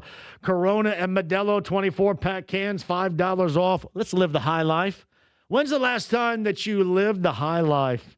How about the High Life Light? 12-pack bottles both. You're going to save big. Oh, yeah. This was back in the day in my era of Terre Haute. Busch Light Draft. Big time. 12-pack cans and bottles. You're going to save, too. So if it's a beer weekend for you, that stop at Big Red Liquors. Powers the JMV Takeover every Saturday night from 6 until midnight on B105.7. You can find all these deals and then some, whatever you're looking for, online. BigRedLiquors.com.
The Ride with JMV. Stand by, Stryker. We're going to the tower. Good luck. We're going to the tower. The tower? The tower? Rapunzel! Rapunzel! 93.5 and 107.5. The Fan. I'm John. Thank you for joining us. Text line 317-239-1070. Jay writes this. If memory serves, Jay is down in Jackson County, everybody. Shout out to Jay. JMV, what are your thoughts on IU beating Purdue on Tuesday night? What does IU need to do versus UCLA and USC? I would say this. At the top of the list, you've just got to knock down threes, and you're do or die in that category, Jay. And you have to have significant games night in and night out from Wilkerson. You're do or die in that category. But Dorn is an added layer that is necessary. If he can keep up that consistency, and I know this sounds basketball cliched, and my apologies beforehand, but if you continue to grind and tough in the fashion in which you did on Tuesday night, that to me is sustainable. That to me is sustainable for IU basketball.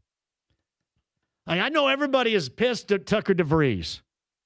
He looks old and doesn't look fast or athletic, and I will give him credit because everything wasn't falling for him, and he hasn't been offensively what you would expect, but he got down and got dirty on the interior in blocking out, gave you 10 boards. You know how necessary that was? I know on the glass they were beaten by 5, but it would have been dramatically worse, as Matt Painter wanted, had it not been for DeVries getting down and putting the butt into people and double-digit rebounding.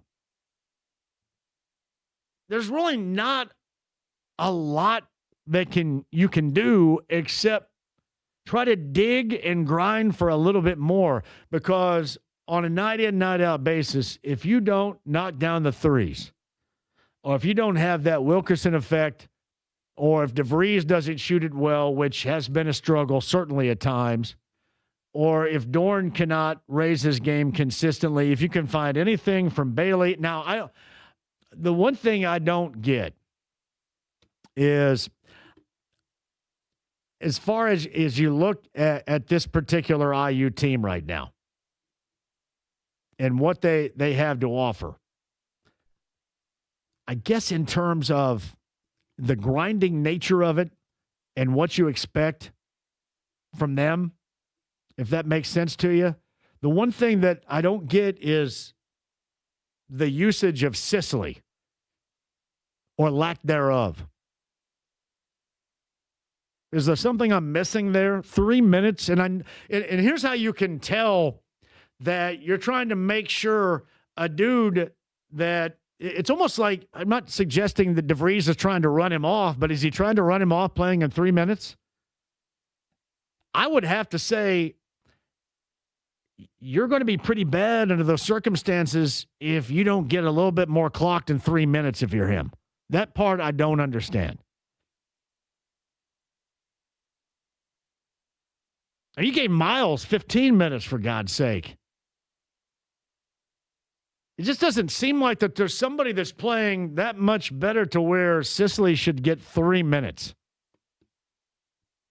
Anybody disagree with that? Back to that coming up in a minute, but Jay, that is a good comment right there. JMV, Turner worked because Rick Carlisle. Rick was the one who got Tyrese and created the offense that made Miles click. I would say this. You can give credit to Rick. I give more credit just the simple presence to Halliburton. Tyrese Halliburton and his skill set, his elite level passing, his recognition, all that created a positive results Miles Turner. And he's like Carrie falling down the well in Little House on the Prairie now. You got paid, and they gave you the love, and they showed you the love, and they showed you the money. And you were pissed about here, and they didn't show you the love, and you were ready to close the book and get out. But it was financially a windfall for you. It was a detriment to your basketball playing career. And any half-assed basketball fan could have seen that coming a mile away. Because we talked about that very thing. Mike Chappell, top of the hour, speaking of talking, his latest regarding Belichick. Belichick not getting into the Hall of Fame. I can't believe I've got to talk about that, but alas, we will, coming up at the top. Derek's up next. Derek on line 4. Give me, if you would not mind, at 239-1070. Hello, Derek. Hey, I really enjoyed that interview you had with Chris Kramer. I think he's on point on a lot of things, but I also see your side of things as a fan of the game and what you're seeing facially from some of the guys on the floor for Purdue. I would offer a couple thoughts here. One, I think when they walked in to play IU, and maybe even the 2 previous games, they look like guys who are disinterested, in part maybe because they don't have – they're so fundamentally sound. I think they walk in a lot of times, and they're just simply the better team on the floor. And sometimes everybody wants to have a piece at them now, and they're near the top of the mountain. And part of that disinterest might be just a lack of focus on having simply respect for the capabilities of the guys that they're playing. And, like the kid from Illinois who just was absolutely lights out, phenomenal performance. But when it got to crunch time, Purdue has a way of doing their things, and they just couldn't clamp down and shut that kid down. Same goes for the end of the UCLA game. And IU just had so much emotion and just really came after them and took Purdue completely away from their game plan, which was actually to punch IU in the mouth in the paint, and they didn't do that. Hey, I want to ask you a question about what you just stated right there. As a Boilermaker fan, that's what I'm assuming right here. Does the thought you just presented on where they are right now, does that make you want to turn them off when you're watching them? Because if I were a fan of the Boilermakers like you, I'd be pissed if I thought that's what they were thinking going into a game, no matter the situation. You know what I mean? I sense that Kaufman-Renn is not interested because the game plan is not as focused as it was last year for him offensively. I think at the end of the game, when they went 4 out and he was the big man, that's when they really got it going. And it makes you question if there needs to be an adjustment made there. I think they're going to go out and they're going to beat Maryland because they're going to be the better team on the floor. And if Kramer's correct, which I would assume he is, they've been really getting after it in practice. And practice has not been enjoyable, and it's going to get them to refocus. And I think that's great. But ultimately, when Lawyer's going to knock down shots eventually, but when those guys are maxed out and they play against these very athletic teams at the top of the Big Ten, that can do things that are not in the framework of how Purdue plays, that's problematic. Like, I have to tell you something, Benter, his net positives when he's out on the floor, that he has to play more minutes, and that's going to come from somebody. And at times you've seen it's come out of Lawyer because defensively Benter has a lot more intangibles on the defensive end than Lawyer does. I think Cox is fabulous. I mean, but you know what you're going to get with him, but could you get a little bit more offensively from him if you had to repurpose some minutes? I completely agree regarding the whole Benter thing, especially in terms of Lawyer. And Matt mentioned as much Tuesday after the game. You're just going to go with guys that can give you what is necessary right now. And, that goes back to the start of the year when he came on with me and we referenced the depth of his team. And he said, well, it's great to have depth, but some of these guys aren't going to get minutes because you want to play your best guys. Well, his best guys right now are not the best guys whom we thought they were going to be at the start of the year, and you have to make an on-the-fly adjustment. It may not be long-lasting, but as of right now, there are some dudes that just deservedly said do not, in this case, deserve those particular minutes that they're getting right now, and that's an adjustment that's going to have to be made. Seriously. I would offer one other thought here, too, and I think, listen, I have a lot of respect for what Painter's done, but you got to question some thoughts in the last 2 minutes of the game against UCLA and in the game against Illinois. You kind of had a sense based on rotationally what other teams are doing to Purdue, that Purdue's lacking some adaptability defensively late in games. And part of that's, quite honestly, a lot of times they've been on the underside as far as athleticism goes. Hey, Derek, what's weird about that too? In closing here, regarding Kaufman-Wren and what you were talking about, they were going to him a couple of times, but if you noticed in that game on Tuesday night late, there were a couple of times in which he and Braden Smith, we made a note at the start of the season about the pocket passing presence and the connectability of those two.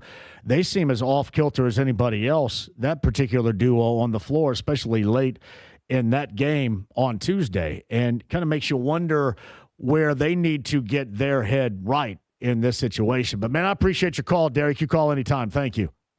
Yep.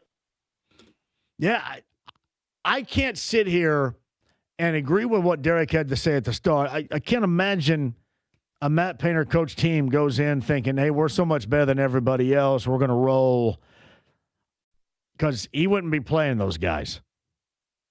Those guys would not play. They wouldn't be a part of anything. And that's why I ask, would that make you mad in watching that, feeling, and that's his opinion, but feeling that's your opinion, you go, you got to be kidding me. Why am I even watching this if that's how I believe you guys feel? To me, it is discombobulated, and to me, what Derek said is right about Kaufman-Wren. I think it is more a frustration with the lack of opportunity and the lower level of production, the being viewed right now as not living up to it. I think it's more about that than it really is anything else. And I think it starts with that particular adjustment and bringing up Lawyer.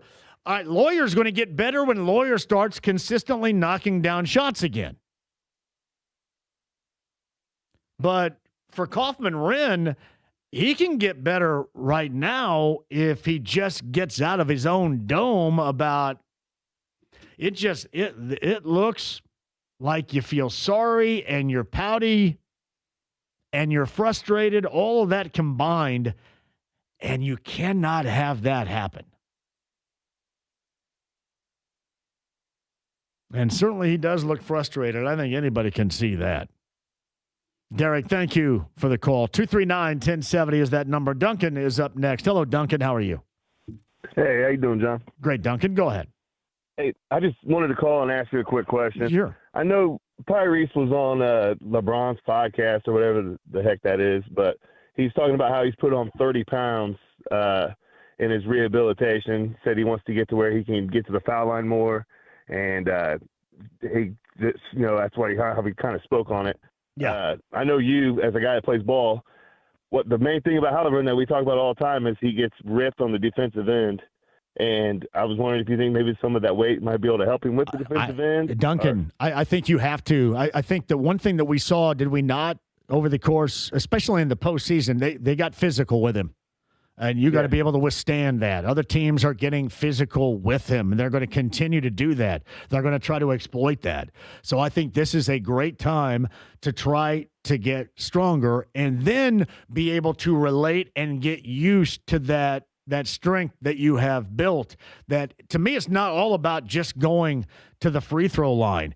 It is finishing through contact. It is getting and dribbling through contact. And as you mentioned, maybe guys aren't going to so easily turnstile him on the perimeter defensively if you can hold your ground a little bit more. I think there's a lot that entails a gain of strength and net recognition if you're Halliburton than just trying to get to the free throw line more. So I think using this season as a guideline and a baseline for that is a plus.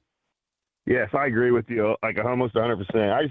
I just hope it's not something that, like I said, he already has the Achilles and all that stuff. Like, hopefully he can get his muscle right and get his body, right to be able to hold that weight for a whole season. But, that's all I wanted to ask you about. Duncan, well done. I appreciate you. Derek, to close out this segment at 239-1070, then we had a break. Derek appears to have dropped. Derek is gone. So, Derek, none of you. Top of the hour, Mike Chappell is going to join us. I voted for Robert Kraft, not against Bill Belichick. By the way, for those of you that's suggesting he's taking orders from the Colts, and Bill, he's not. That's just opinion. He may not like Belichick. You guys don't like Belichick. It's just something to argue about right now. My opinion is those are the results. Those are the numbers. Put him in the Hall of Fame, and everybody shut the blank up about it. That's what I think. I really don't care. But right now, Mike is certainly, as a Hall of Fame voter, he's in the crosshairs of this and has an article where he is going to be hated. Only, I think, second most hated right now to Bob Kravitz in New England. Well, did you see Kravitz actually commented on it? Oh, did he? Yeah. Oh, I do see that now. You just became New England's second most hated Indiana journalist. Congrats. Quite an honor. A lot of very rational and reasonable takes happening in the comments section of this right now. God, why are we doing this? Seriously. If you just vote the dude in and we wouldn't have to even say a word about it. And now you don't, and we got to talk about it like it matters. And holy hell, it is all really stupid. The fact I have to talk about it's really stupid. You're going to say you don't have to talk about anything. You're right. But when Mike comes on here, I'm going to mention that. I'm going to kick my own ass for it. Listen, as I mentioned earlier, there are axes to grind. There is a revenge factor. There is a pettiness to it. We live in a world of pettiness. We live in a world of grudges. I'm on the board of directors of grudges. I know exactly what I'm talking about here. What everybody suggests Bill Polian did yesterday when I was off in terms of his opinion on Belichick, which I think there have been articles written that he voted for Belichick, whatever. Whatever the level of pettiness everybody nationally believes Bill Polian had, Bill Polian also dealt with that too. Here's what happens when you do things, when you run roughshod over people, when you have a great deal of success, when you're believed to or proven to be a cheater, when people feel you are vulnerable and can have a say, what are they going to do? They are going to get your ass. That is about us all right here. They will get you. They will get me. They will get us all if they have the opportunity. Hey, back when you remember the whole Manning neck situation with Polian, remember that whole thing? Remember the story that I had? And he said it wasn't true. Went through the entire season, the suck for luck season. That whole deal, when he was his most vulnerable after that season, that's when people over there who were tired of his act, that's when they got him. Happens to everybody. Mostly everybody, unless you're incredibly fortunate. Just put the dude in. Save the dialogue for something more meaningful than this. Alas, here we are. Mike Chappell with that coming up at the top of the hour. Don't go anywhere. Stream the app, HD Radio, the AAA Membership Lounge via YouTube Live. Become a AAA member today. Hit that button on your smartphone. Download the app. Boom. Coverage on the open road that is necessary with the extreme cold temperatures and the snow and just the overabundance of a crappy wintertime here in central Indiana. AAA has you. 93.5 and 107.5 The Fan.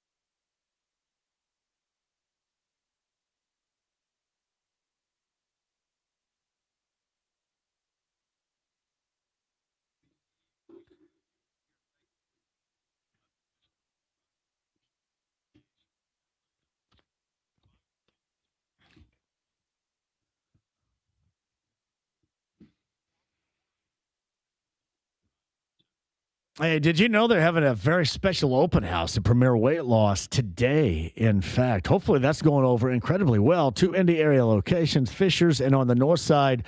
I'm going to pay the north side a visit coming up tomorrow on North Meridian with Sam to see where I am right now and then move forward next month. We do that every month to check on the goals that you want to reach, the health in which you are. I've been concentrating on like muscle mass and growing that a little bit more than just losing the weight. It's all about maintaining and looking and feeling better with Premier Weight Loss. And now is a great time to get started because you're going to find great deals that are going on right now leading into the month of February, especially as we approach Valentine's Day. Botox, they do. Electric toning, they do. All of that with great deals as we move forward toward Valentine's Day and into the month of February. You can find that along with just incredible levels of a weight loss journey that you will find only at Premier Weight Loss. Get started. Do it today. That's PWLindy.com. Tell them that I sent you. My friends, it works. And if you ever see me out, you want to ask about how it's worked for me, I will explain my path, my protocol, my blueprint, and you can find your own. But I'm telling you, with the help of those like Sam and Thomas and Lauren and the gang at Premier Weight Loss, it will work for you. That's PWLindy.com. Again, tell them I sent you. PWLindy.com.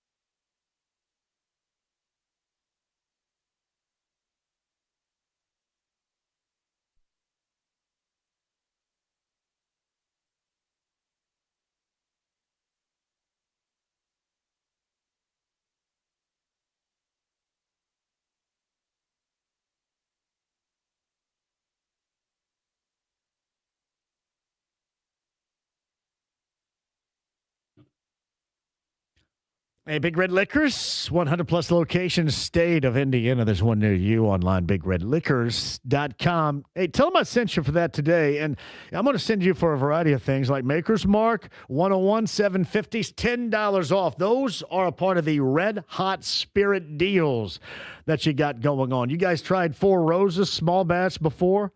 Excellent. $5 off their 750s. Some Beam at 175s with a savings as well. Cognac, which is top shelf, everybody. You're going to save big. The lowest price in the state you're going to find this weekend and this weekend only at Big Red Liquors. And don't forget about the beer. Corona and Modelo. Ask about the low-cal Modelo Oro. 24-pack cans, $5 off. 24-pack bottles, $3 off. All at Big Red Liquors. 100-plus locations, one near you, powering the JMV Takeover every Saturday night on B105.7. And to find that location of Big Red Liquors that is nearest you, that's online, bigredliquors.com.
The Ride with JMV. And the beat goes on, yeah.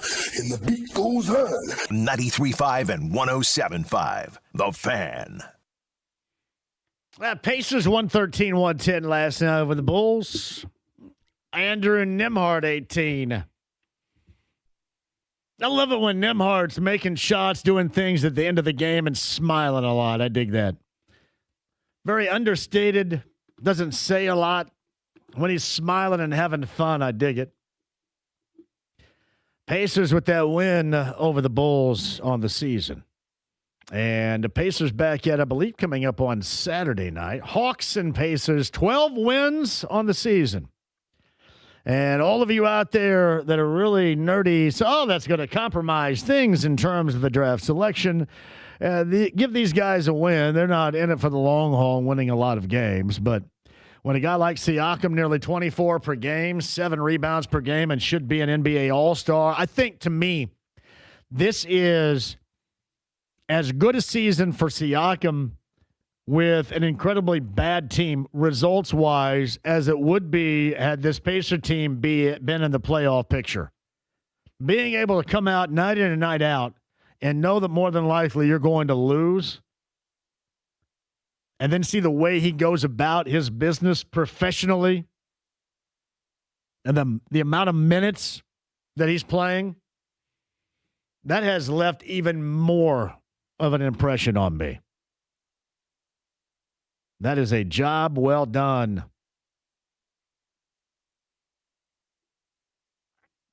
$239-1070 is the number. So I sent out Mike Chappell, who's going to join us at the top of the hour, that story on he voted for Robert Kraft not against Belichick. Have you noticed some of the comments that are under this article right here? I have, yeah. It's a Let's lot see. of rational takes happening. Let's see here. This is from, let me see. This person maybe follow me, I guess. Wild, a longtime Colts guy, how you would vote for anything Patriots, explains the problem with the media and organization. Soft as baby excrement. Should be the Indianapolis Sharmans. Team motto, extra quilted soft. Blue gets X'd for the bear, for the shoe, for the tissue. So I can't tell if this dude's mad that he voted for Kraft or didn't vote for Belichick, or there's this guy, I can't really tell. He just kind of seems generally angry. I think he's just mad. JMV, in regards to the caller a little bit earlier, I have a very hard time believing any Painter coach team comes out thinking they're more talented and don't have to work as hard as their opponent. Completely agree. JMV, I'm going to pour Mike Chappell one in advance for the 99% of replies who never read the entire article to understand the process in question. I appreciate the transparency at the very least.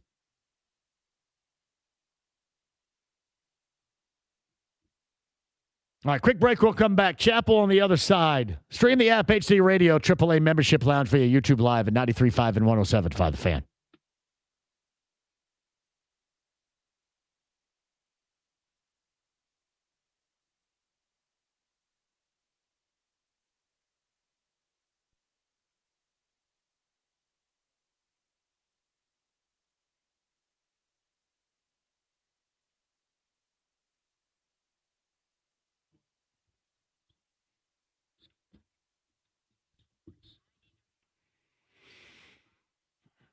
Damn good food, happy hour specials unmatched, and TVs everywhere. What more can I tell you? Well, honestly, a lot more about the greatness of the Clearwater Crossing and downtown locations of the District Tap. You know they have live music, right? Live music. Jay Baker's trio plays in there all the time. That is top shelf around here, without question. But seriously, it is about the food. It is about the atmosphere, the TVs, and right now, the happy hour specials that are going on. Trip that light fantastic on a Thursday, everybody, and do it at the District Tap. And ask about the event space, which means you can hold your party. Birthday parties, anniversary parties, office gatherings at the District Tap. That is a great choice. 2 locations, Clearwater Crossing, downtown Indy. To find out more, thedistricttap.com.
The Ride with JMV. I don't know what the hell's in there, but it's weird and pissed off, whatever it is. 93.5 and 107.5. The Fan. Hey, welcome back to the show. I know what it is. It's our good friend Mike Chappell's comments section of his latest article. Let me tell you, my apologies beforehand because Mike is, a voter for the Hall of Fame in pro football. And this is the biggest topic nationally. But I know some of you out there going, Bill Belichick, what the hell? But we are going to get down to business of that and more. And we got a lot more from you, by the way, coming up at the 5 o'clock hour at 239-1070. If you guys want to join, you should. 317-239-1070. The text line is active right now. Rascal Flats tickets, my brother from another mother, coming up for you in just a bit in the 5 o'clock hour. If you would like to go, that is a week from Saturday, I do believe. So coming up with Gary LaVox and Rascal Flats. Meantime, on the Andy Moore Automotive Group hotline, I don't think his comments for a story has been this colorful in a long time. Mike Chappell, who joins us now. Hello, Mike. How are you? I'm all right. How are you? Great. Well, here we are. Are you having yourself a day? Yeah, and I know part of today's media is, and we were even encouraged my last couple of years at the local paper to insert ourselves in stories and be part of the story, which I think is total BS. I don't want to be in part of a story, and it's not why I did this. I just did this because I just thought I should mention how I voted. And yeah, the reactions are interesting, unpleasant, and that's fine. I mean, that's fine. All I would try to impart to people is I'm not anti-Belichick. I do think that there should be accountability on Spygate.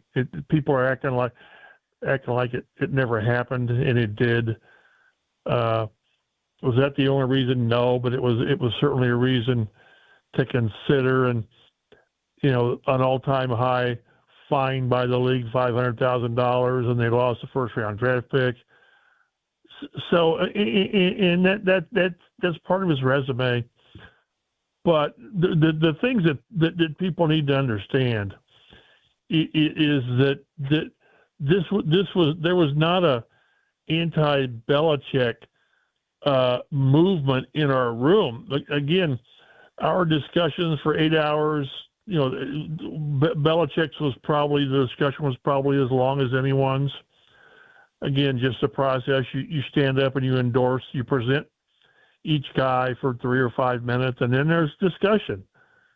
And Belichick's was probably the longest, not heated. For people who think that Bill Polian was a driving force behind this, it's wrong. It's just wrong. And whichever selector told that to ESPN was wrong and plain and simple. Somebody mentioned Tony Dungy as well. Wrong. So just use the facts that not the facts you're making up. That's what that's part of it. Again, do I like the Patriots? Not necessarily. I mean, but I voted for Kraft, and I stood up and presented Adam Vinatieri. I voted for Patriots in the past. This is the fact that journalists are biased and they need to replace the media and all this with other people. Whoever you put in that room are going to bring their own biases into the room, whether it's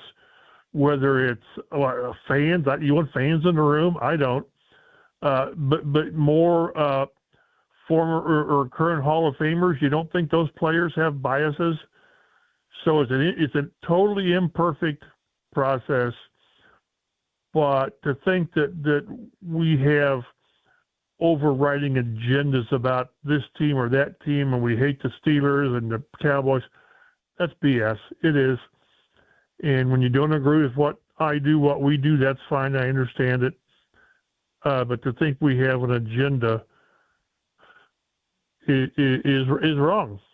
So explain the whole process that you do within the article that you have posted. It's Mike Chappell of CBS 4 and Fox 59 on the Andy Moore Automotive Group hotline. He just posted this on social media. I voted for Robert Kraft and not against Bill Belichick. So explain that process. And did you vote for Bill Belichick? No, I voted for Robert Kraft. So, and again, the way it is, and I don't agree with the process, and maybe they change it, maybe they don't. It's as I mentioned in the story, it's above my pay grade on the rules we go by. But we have the group of 15 modern era players. Reggie and Vinatieri were part of that. That's voted on. But prior to that, we have the other totally separate group of senior players, coaches, and contributors. There's 5 guys. It was Belichick as a coach, Kraft as a contributor, and then the 3 seniors were Ken Anderson, Roger Craig, and L.C. Greenwood. And the way it works is there's 50 of us, and you vote for 3 of the 5, only 3 of the 5. And for that person to be enshrined, he needs 80% of the vote. He needs 40 of the 50. So you can, essentially a person's bid can be sunk by 11 people, because then you don't reach the 80% threshold. So, we'll see what happens. Belichick, it came out. They tried to keep this thing private. Everyone who's involved, the candidates know who got in, who didn't. They were informed last week, I think, yes or no, and they were asked, both sides, please don't let this get out. They want it to be news next Thursday on the NFL awards show prior to the Super Bowl. Somehow Belichick's got out, whether he did it or he told somebody and they got it out, I don't know. I think I also saw that Eli Manning's news got out that he didn't get in. When we leave the room, whatever it was, 2.5 weeks ago, whatever it was, we don't know who got in. We know some who didn't get in, because we cut, with the modern era guys, we cut from 15 to 10 and from 10 to 7. So the guys who did advance to 7, we know they did not advance, and they didn't get, they won't be, we didn't vote on those guys. As far as the senior group and the coaches, we had no idea. Now, I know some things just from talking to people, but officially no one knows anything other than Belichick did not get in. So Mike Chappell joins us. Did you not vote for Belichick because that's how you feel? And was it also because you felt that he would ultimately get in regardless of how you voted? Yeah, maybe a little of both. He's going to get in next year. He just is. And whether it's right or wrong, I like to have, for a first ballot guy, they need to be as squeaky clean as possible, where you stand up almost and say Peyton Manning, Jerry Rice, and then you sit down. And that's why I thought last year, I thought Vinatieri would get in last year. I mean, what the hell else you want on the guy's bio than what he had, and he didn't get in. But when someone has, and this isn't always hard and true, which makes it very difficult.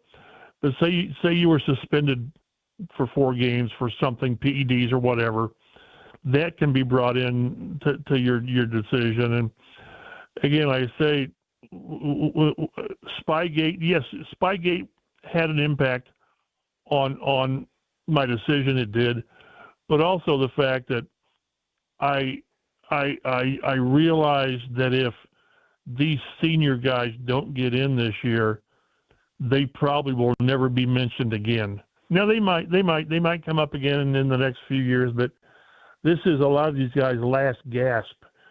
And these guys had great careers. And so I know that when I weigh that against Bob Kraft and Bill Belichick, will probably be, Belichick certainly will be in the room again next year. then I would lean toward getting a guy in from the senior group at the expense maybe of a Belichick. And again, I realize I can be on thin ice when I go that way, but that's just sort of how this year went for me. Would you have, if those circumstances, in your opinion, your mind, didn't apply, would you have voted for Belichick?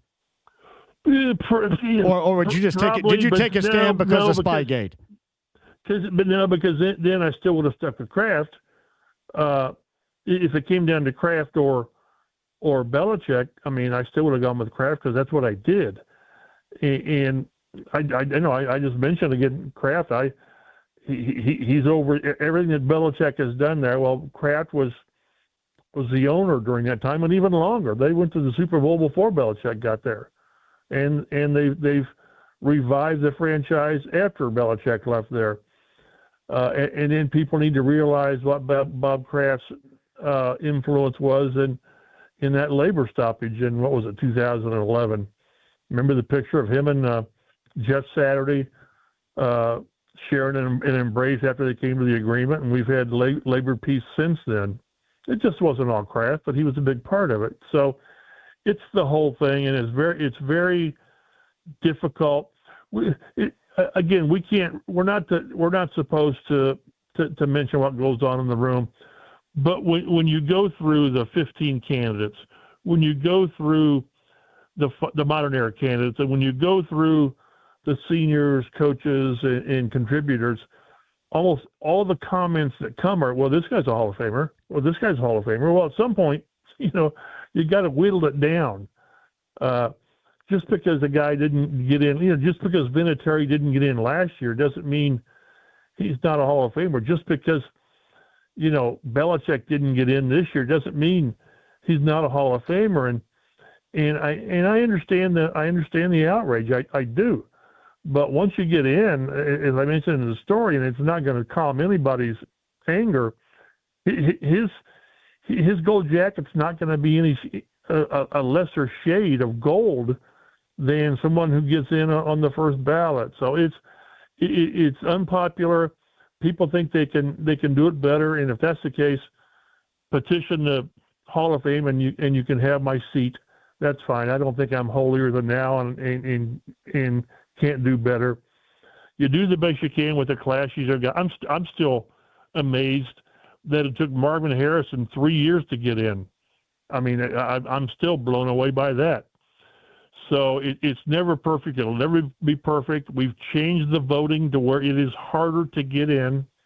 People higher than me thought we were having too many people get in, and we've made it more restrictive. It just simply is.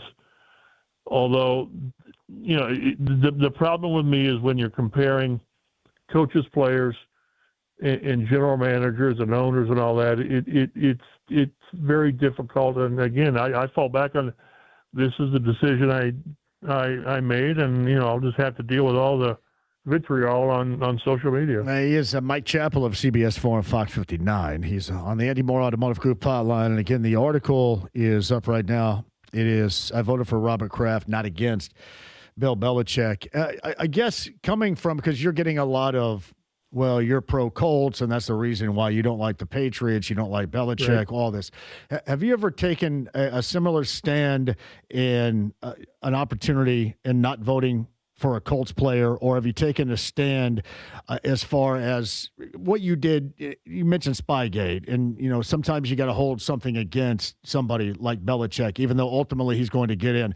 Have you taken a stance on a character issue like that in the past, in voting somebody in, and have you ever taken a stance like that against anybody with the Colts? Not with the Colts, because we haven't had a player, to my knowledge, that had a suspension, on-field problems with Hedren or Marvin, or and certainly not with Reggie and all those guys, Freeney. So not that. I have, without getting too deep into it, and because again, I did not vote for Terrell Owens the first year, and he's one of the top probably 5 receivers in league history. He was suspended like twice by his own team. And that's just something that's hard to overlook. Now, the second year I voted for him, he didn't get in until the third year. Second year I voted for him.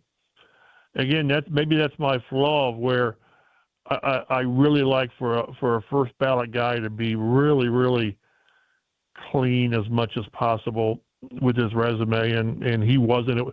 It wasn't the fact that he could be, not cooperative with the media. That's BS. And somebody was thrown out there that, well, you guys don't like Belichick because he wasn't nice to the media. That's BS. That's complete BS. If that's the case, Warren Sapp would not be in the Hall of Fame. He was a complete a-hole when it came to dealing with the media. But you've got to be able to look past that. There's people in baseball's Hall of Fame that didn't handle the media well or didn't care for the media in their end. So that's, and I tell you, if you're a selector and you hold that against a player, then someone should look into you being a selector, because that should not and cannot be a factor. And I don't believe it is. It certainly isn't with me. I can't think of any player that I voted against because, I just don't like that guy. He's just just not a nice guy, and he kind of shunned the media. No, this is on field, and how strong is their candidacy, and Belichick's is as strong as it gets, stronger than most. But you have to make these hairline decisions, and I made mine. And occasionally I'll go on there to see how really nasty it gets and see if there's something off the wall, and there is, but I could have kept quiet because we're not required to make our votes known. I thought in this case I needed to. I think a couple of us. I think you needed to, because I think you would have been. I think that would have tracked it down. I think there was enough leakage going on there. Well, ultimately, you would get tracked down. Well, and that's the one thing that bothered me too. Is not bothered me, but caught my attention is that a lot of our selectors were saying, "I voted for Belichick. I voted for Belichick," which is fine. But after you have X number of guys on record saying they did, then by process of elimination, you're saying, well, I've got a list here of 20 guys, and so far none of those have said anything. So it is what it is. I hate that I understand why it is. I hate that it's a story to this level, but again, I understand. And again, people have to understand, we know that we're dealing with people's legacies. We understand that. That's why I'm so adamant about trying to get Reggie Wayne in. I'm still, irritated that he's not in. He's waited 7 years to get in, and it's at some point. And I know Reggie's frustrated with it, and I talk with Reggie all the time about this, and I know what his frustration level is. So you deal with it, and you try to make the best decision at the time. And if people don't agree, then people aren't going to agree. Like I say, one thing that always happens, like whenever this class gets done, and they'll say, well, why didn't this guy should have got in? And I'll say, well, which one of these guys you want to take off that got in? He said, well, I don't want to take anybody off. I just want this guy in. Well, it doesn't work that way. There's a limit, and this doesn't impact the Belichick thing. His vote was what it is, and I would love to know how many of us did not vote for Bill Belichick. And I do think the fact that Kraft and Belichick were on the same slate at the same time, I think they pulled votes from each other. I really do. Maybe Kraft gets in. I don't know. But there's no doubt that when you have two guys similar but not the same, when Torrey Holt and Isaac Bruce were on the slate at the same time. So it's controversial. I understand that, but for anyone to think we take this lightly, we understand that we're playing a role in the legacy of players. Dwight Freeney. I mean, I've talked with Dwight. This is the ultimate individual accomplishment, and once you're in Canton forever. I understand that, so it's not done lightly. And when people don't agree, I understand it to get rather personal. I guess personal and and over the top. Well, it seems like, and even to me, and this is like the last thing I want to discuss around here, but we're forced into that here because it is a top-notch story around here, and then obviously nationally right now. I just think the foregone conclusion is the results of Bill Belichick.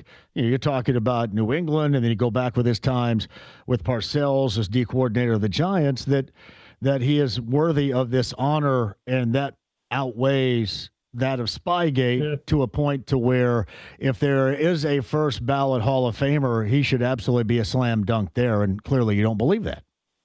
No, but I understand that.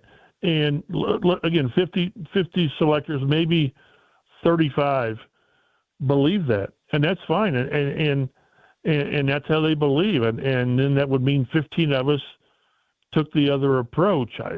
Is one right? Is one wrong? Well, I guess it depends on how you come down on Bill Belichick. And I know that whatever I say isn't going to change anybody's mind. If they think I'm a flaming idiot, they're going to believe that anyway, no matter what I say. So, but no, you're right. Did he do enough to overlook Spygate and the fact that without Tom Brady, he had a losing record and all that stuff. In the North Carolina thing is no one that's got zero to do with the fact that he's not being successful there, or that he might come back and coach in the NFL in the years. That had zero to do with it. But you make a good point that you can either consider Spygate, or you can consider, and again, my Spygate thing also was tainted with the seniors, but I still took Kraft over Belichick. So, but or is his resume so over the top? Second most wins all time, 8 Super Bowls, 6 with the Patriots, so strong that you overlooked the not an indiscretion, the fine and losing a first round pick. That's the decision you've got to make, and whatever you make, you have to be comfortable with it. Did you consider Deflategate or just Spygate and how you went voting-wise? I think Deflategate's more a Brady thing, and I always thought that was. How will you handle Tom Brady? I know. I'm going to worry about that in a year or two. but you're exactly right, and that's going to come up. But with your thought process now, you can't make him a first ballot Hall of Famer when it's obvious he's a first ballot Hall of Famer. That's the hypocrisy of it if it goes that way. I tend to think Deflategate, while meriting some kind of discipline, I think Tom Brady could have thrown beach balls and been successful. So I'm not sure that the punishment meant the crime, but I knew that's going to come up, and it will come up, and that's a bridge I'll cross when we get there. But what you're saying is absolutely true. If you hold Belichick to that standard, will you Tom Brady, who some consider the greatest player ever to play? That's an argument and a discussion that I'm going to respectfully push off till the future. Yeah, well, it's almost like you've almost set a pace for yourself right now where you got to have to coming up in a year. I can't argue with you. Yeah. Now, will I? I don't know. But no, and that's the slippery slope we have when I hold it against Terrell Owens and to some degree, not some degree, but Belichick, and yet maybe other guys got in with some small suspension or whatever. So it's imperfect, and we'll see where this goes going forward. But you make a very valid point, and one that I'll just sort of shrug and say, yeah, we'll see where that goes. And you're on stronger ground on that than I am. Well, it's funny because my intention was not to really talk about it that much, that in depth. And then when you hit that article, here we are, and kind of felt compelled. So if you'd have waited on send a little bit later, then we probably, because I frankly, my thought is this, and my thought doesn't matter in this case because you have a vote. I don't. My thought is, regardless, and I feel the same way regarding baseball and basketball and music, for example, everything else that's voted on in this particular capacity. I just feel that the credentials are what you lean on the most right here. And it's tough, I think, to detach yourself from everything else. But I think ultimately it is the credentials, and he has the greatest credentials of which we've ever seen. And I just Spygate, Deflategate, anything else, how he is personality-wise, it never would. It wouldn't affect me that profoundly, I guess. Not that it matters, but that's just my point. That's your opinion and your stance, and that's I certainly respect that, and you're right. So, there's going to be things we disagree on. Yeah. When I say we, I mean even the selectors. We don't. There are very few unanimous picks in that room, so somebody's got some reason not to vote for somebody. But I think that's what makes it work, the disagreements. And if Bill Belichick had gotten, even if I didn't vote for him, which I didn't, if he gets 40 votes, we're not having this discussion. So that's where it's at. That's something right. Hey, you have any idea who the leaker was in that room? No, and that's not one idea at all. Not really. And sometimes I do, but that's frowned on. I mean, there needs to be an ability to have free flow of dialogue, to where something, and then as it turns out, is wrong. Bill Polian didn't stand up and say, now this was on Zoom. He didn't say, maybe we need to have a 1-year wait period. He didn't say that. He didn't. So if you're going to leak stuff, at least leak, the truth, for crying out loud. Because Bill, there was a lot of character assassination on social media yesterday that Bill took, and you and I both know we've both had our run-ins with Bill over the years, and he can be that way. But in this case, he was singled out and wrongly, and took a lot of abuse that he shouldn't have taken. I like how people are drawing a line in the sand between you covering the Colts and them being the Patriots, and how that intertwined over the career of Bill Belichick too. Yep, and again, I'll tell you, that's had nothing to do with it ever. I've never not voted for a Patriot because those damn Patriots, they're the evil empire, and no, that and if people don't believe me, then again, like I said, there's nothing I can say to sway you. It's not done that way. I can check that at the door, and Jim Irsay never wrote my checks. Yes, I cover the Colts. I've covered the Colts, but to say that I favor them over, no, that it's person to person, player to player, and nominee to nominee. And if people don't believe it, then I can't do anything about it. How would you handle Jim Irsay in this capacity? Ooh, yeah. Well, yeah. Everything would come up. Everything, the personal conduct and that it would be difficult because you got, the facts are the facts, and he's had his issues, and it would all come up. He was suspended, for crying out loud, and fined following that arrest, whatever the years flow together, but all that comes up. It does. And that's why, as much as he's done for the league, and that people don't realize, he was always a league first guy. He believed, now he looked after the franchise, but he was a guy who looked after the brand of the league, the shield. But it would be hard to have him up there, knowing you'd have to bring all of this stuff out again. I'm not trying to suggest you're going to be able to do at that point in time what you want to do. But it's almost like you've set a pace for yourself on this right now. I don't know how you draw a conclusion now without thinking about how it may profoundly affect your thought about something else in the future. Does that make sense? That has to play a role in this process. But you're going hypothetically, what if this guy, what if, okay, boy, we've got Antonio Brown coming up, I think, next year. I mean. Yeah, I guess I'm just kind of, I'm thinking about those that have been closest to you over the years here, and that's why I brought up Jim. I can't think of anyone, and maybe it's just my brain's not working. I can't think of anyone locally connected that has a realistic chance of getting their name, as we say, in the room, that I'd have to say, yeah, he did this, but look at the numbers. Jim's the closest one, and I just don't think he would advance to where he gets in the room. I just don't, and maybe I'm selling him short.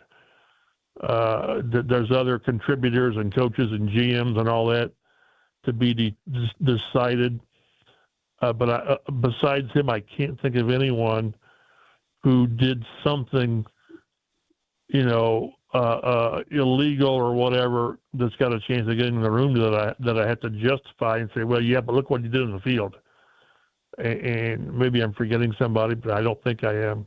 It's Mike Chappell of CBS 4 and Fox 59. His article, I voted for Robert Kraft, not against Bill Belichick. And with all this, we didn't have time to talk about Jim Bob Cooter interviewing with the Eagles.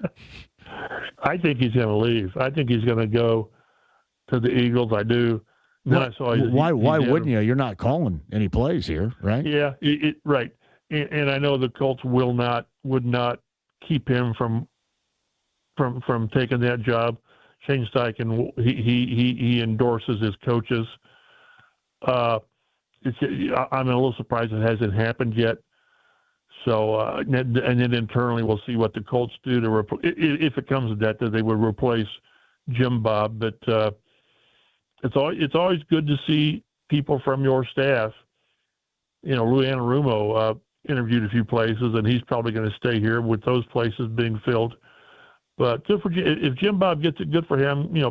He's not calling plays here. He has a ton of input with what they do offensively, but he's not the play caller. Shane is. So it'll be a nice step up if Jim Bob gets that chance.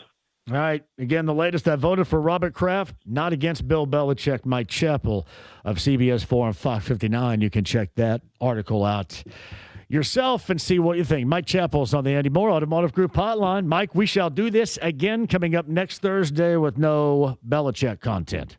Well, yeah, and then next Thursday is when the program is. So that night we'll know who made the Hall of Fame. By the way, it looks like that Philadelphia just hired an OC. Did they not? Did that just happen? I think that just came across here. Hold on a second. I believe that James is going, you got to have a break here. Hold on a second. I think that just came across my timeline. They did. They just Shane Mannion, who they just hired. No, okay. Offense. I'm sorry, my eyeballs are bad. Offensive coordinator. Yeah, that happened like just now as I was talking. So maybe that's why Jim Bob interviewed or was interviewing for the Giants job. Yeah, because he's also in the mix for that as well. All right. Yep. Quick update for you, Mike. We'll do it again next week. Thank you. A lot of fun, buddy. Talk to you later. It's Mike Chappell of CBS 4 and Fox 59. Check out that article. James, sorry about that. I went a little bit over, but that was with reason. We'll see what you guys think about that coming up next. 93.5, 107.5 The Fan.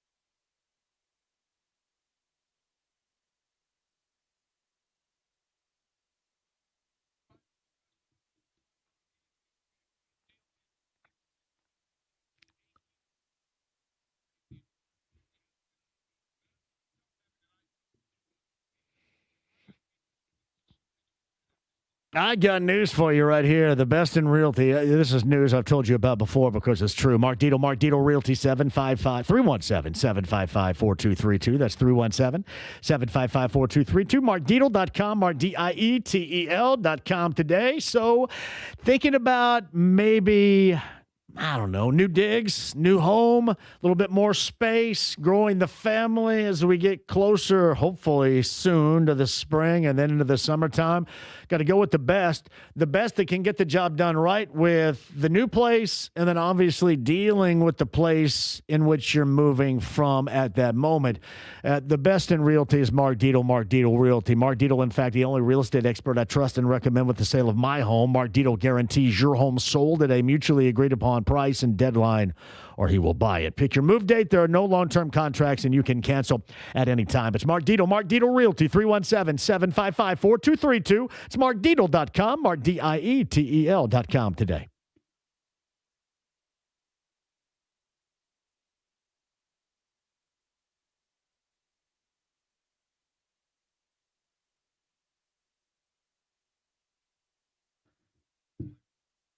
All right, it's John for Premier Weight Loss. A big open house at Premier Weight Loss earlier today as well to introduce folks to a lot of things. Now, I'm just talking about the whole weight loss journey, the path at Premier Weight Loss, both Indy area locations. In fact, I'll be up there coming up tomorrow with my monthly checkup. And that's where they're going to hold you to what is the absolute truth, how you're doing during your weight loss journey, how you're doing in the categories of health.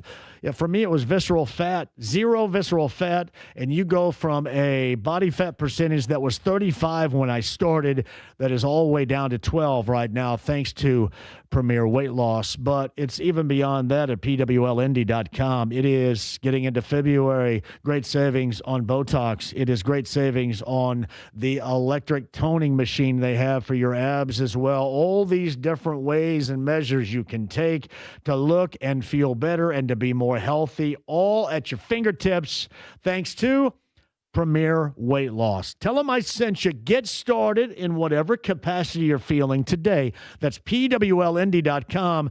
Great deals for the month of February, which is on tap as well. Tell them I sent you. pwlindy.com.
The Ride with JMV. Hans, Bobby, I'm your white knight. 93.5 and 107.5. The Fan. A week from Saturday, Cambridge Fieldhouse, my brother, Gary LaVox in Rascal Flats. Anybody want to go? How about number 30 on the text line right now? 239-1070. 317-239-1070. Number 30 on the text line. Rascal Flats, a week from Saturday. Still tickets available if you want them. But right now, number 30 on our text line at 317-239-1070. You are going to win those tickets. Rascal Flats, Cambridge Fieldhouse. That is a week from Saturday. Mike Chappell regarding his vote and his recent article as of an hour ago. You can find it Fox 59, CBS 4, their websites on his vote for Robert Kraft was not a vote against Bill Belichick. And Mike explained that, and we went down a couple of different paths here. We went down a Tom Brady path, which is coming up here. If you're going to use the similar criteria, well, maybe ultimately Jim Irsay path. And if you missed that conversation, 1075thefan.com in full detail. I also brought this up a little bit earlier. I think this season Pascal Siakam is having is all-star worthy with a 12-win team. And I know how impossible it is for anybody to suggest that. But I think this is an even better season had this team been winning at a playoff-level clip, considering what they have gone through, what he has gone through, and how he plays night in and night out, as he did again last night in that win over the Bulls. Now, I will suggest this. With something that I have rarely watched, it's almost like the NBA on ESPN with the inside NBA guys. This is a true story, and maybe this plays a role because the Pacers are having that type of down year. I have not seen these guys do inside the NBA once this season. When it was on TNT, I'm always tuned in on a Thursday. Always. Thursday, I know that it's, I think, Amazon Prime now. But Thursday really leaves us nothing. Absolutely nothing. So I didn't see this, but I saw that as far as the Eastern Conference reserves, the guys on inside of the NBA did not have Siakam as a part of it. Is it the biggest of deals? No, but I do believe it's a worthy recognition for a guy that has played his ass off in a highly disappointing season that we now describe as a gap year. That is, to me, Pascal Siakam. Again, I have more enthusiasm about his play this season under these circumstances than I would had they been, again, playoff worthy. He has been that good. He has fought that hard, played that tough, put up consistently high-level numbers in a mostly always lose situation. And knowing going in, that's probably going to be the outcome given the circumstances. And he doesn't let up, and I give a lot of credit to him for putting up those numbers, and a guy that's probably going to be, if it continues like this, worn to the absolute nub at the end. He may not get a nod to be on the All-Star team, but I think he's deserving of it, and I will talk about it right here because I have a great deal of admiration in Pascal Siakam and how hard that guy's playing. 239-1070 is that number. Let's go to Bill, who is up next. Hello, Bill. How are you? JMV, I'm doing great. How are you today? I am great. Go ahead, Bill. Hey, I am probably one of the very, very few people, not only in this market, but throughout the country that can see an avenue for the Pacers to make the play-in tournament. You may be the only one, buddy. I think I am, but kind of hear me out. There's at this time of year, the haves and the have-not. The haves always, continue strong, but I see teams that are going to tank, and one of those teams is going to be Milwaukee. That's ahead of the Pacers, and one of those teams is going to be Milwaukee. I think they're going to trade Giannis to Golden State. Golden State has a bunch of first-round draft pick assets, as well as if they tank, then Milwaukee tanks, then they'll end up getting a high draft pick too. The other one is Charlotte. I think Charlotte is definitely going to tank because there's a lot of momentum down in that marketplace to be able to draft Cameron Boozer. He's really going to be seen as somebody that they want to keep back in the research triangle, and I think that those two teams are going to tank. I think the Pacers are starting to play better. It's always how you finish, not how necessarily a start. And I want to see this team and the effort and the teams that they beat when they get T.J. McConnell and Obi Toppin back on the floor, because that was the secret sauce last year. Those two coming in were pretty much unguardable by pretty much most teams. And I'd like to see that duo back on the floor again. And I honestly think the Pacers are going to make a push. I think that 37 wins gets you in the play-in tournament. I know some people think it might be 41, but I think it's going to be 37. And even though that means the Pacers have to win 24 games from right now, I think that's extremely doable. And the fact that they have beaten the Bulls lately, they beat OKC last week, got Atlanta coming in, which is a on the bubble top 10 team, and the Pacers are on a little bit of a streak now. And I think that they're going to remember what it was like going down the stretch last year and everything that they had to overcome to be able to get in the playoffs. And what's Billy? What's funny about that? And thank you for the call, Billy. I'll talk to you again soon. I'm sure. Hopefully, see you again soon at a live show. What's funny about that is you view that as kind of a dream scenario, and I think most Pacer fans out there right now would view that as a nightmare, given the expectation of this team. And it's almost like now you're certainly playing for what happens in June, or better yet, what happens with the draft lottery show that happens in May during the postseason, and then ultimately after the NBA Finals, the draft that happens in June. To most out there, what you just explained and described would be a nightmare. Thank you for the call. Hopefully I see you out again soon. Hopefully we're going to be live here again soon. Quick IndyCar note. Tim Cindric's next job, according to Marshall Pruitt, is with a familiar group. He is back with Team Penske. The former president accepted an offer to return and serve as Scott McLaughlin's race strategist with the number 3 Team Penske Chevy IndyCar program. Pruitt describes it as a surprising development.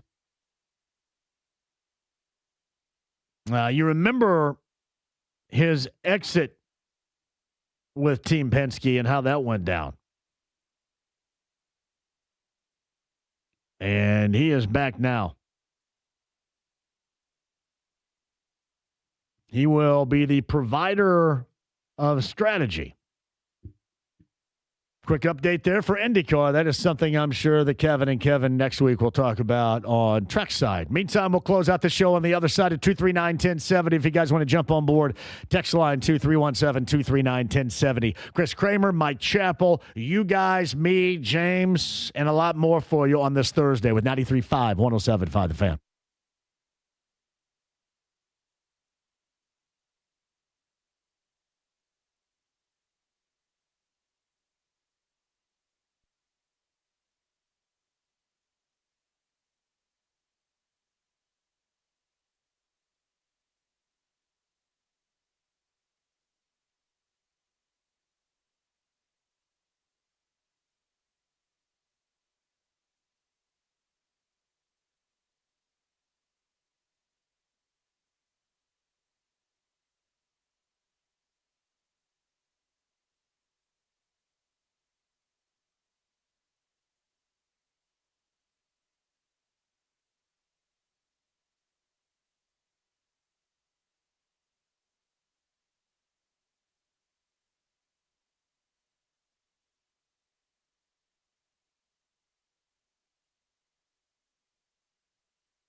The Ride with JMV. Sis boom ba. Sis boom ba. Describe the sound made when a sheep explodes. 93.5 and 107.5. The Fan. Yeah, I told you how everybody was going to feel regarding that call from Bill and the Pacers. I'm just going to give credit to Siakam, and I think it's worthy of an all-star nod. They have Josh Giddey making it as a reserve. Holy hell. And I have a great deal of admiration for how he has played given the circumstances. But I think you're so far down the path of making sure you replenish or capable of doing that at the highest level. This is where you are right now. That's true. JMV, we want a Pacers tank. Can't believe anyone would want anything else. Entertaining losses or busts. See, I don't like to put that notary up there, but I get what you're saying. I can't talk about that again. Jim McCann in Southern California says, I propose we have a Cheryl Ladd Day every month. You kicked it off today. Shout out to Cheryl Ladd. This is from the Broad Ripple Vintage Store. It is a 78, one of those kind of iron-on shirts. You guys remember the iron-on shirts back in the day we had with the incredible Cheryl Ladd on the front. Rockin'.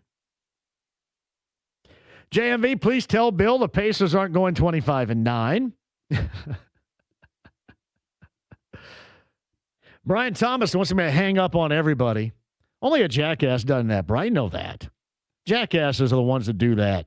I don't do that. The hell would I do that for? I'm going to sit here and get that mad about somebody's take or something Mike Chappell said, how he voted. I'm not going to get that mad at somebody for that. Fake. There's nothing worse than fake mad or fake irate.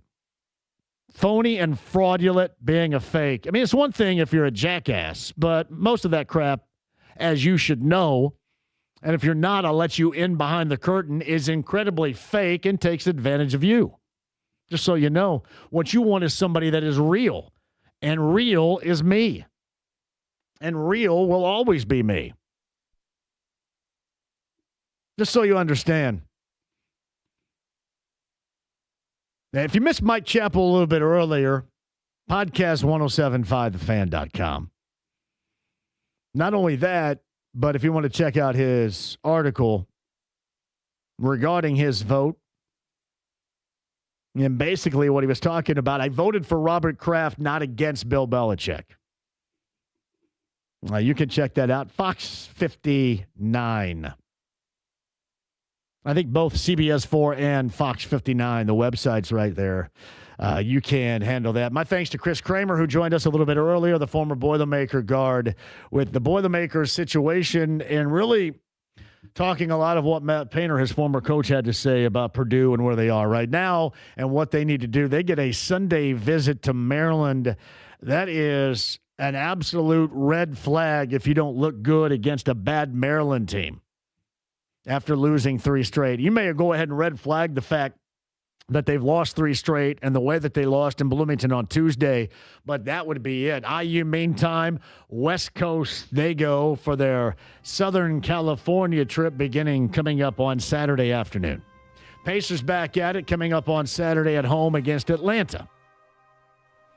We're going to get some, and Jalen is out there somewhere. Jalen, we are going to get Indy Ignite flavor on this show coming up next week just for you, pal. James, thank you very much. My thanks to Mike Chappell of CBS 4 and Fox 59. Again, if you missed the conversation, if you're pissy about it, if you're happy about it, it makes no difference to me. But if you missed it, check it out. 1075thefan.com. Chris Kramer, also a little bit earlier, a Friday show. Unfortunately, a Friday show in studio, which is ridiculous. But a Friday show nonetheless. We'll get you set for the weekend coming up tomorrow. You guys have been fantastic. Thank you all for joining the show today. Back with you tomorrow at 3. Very busy weekend for you. We will have it in full detail coming at you tomorrow. 93.5 and 107.5 The Fan. Have a great night.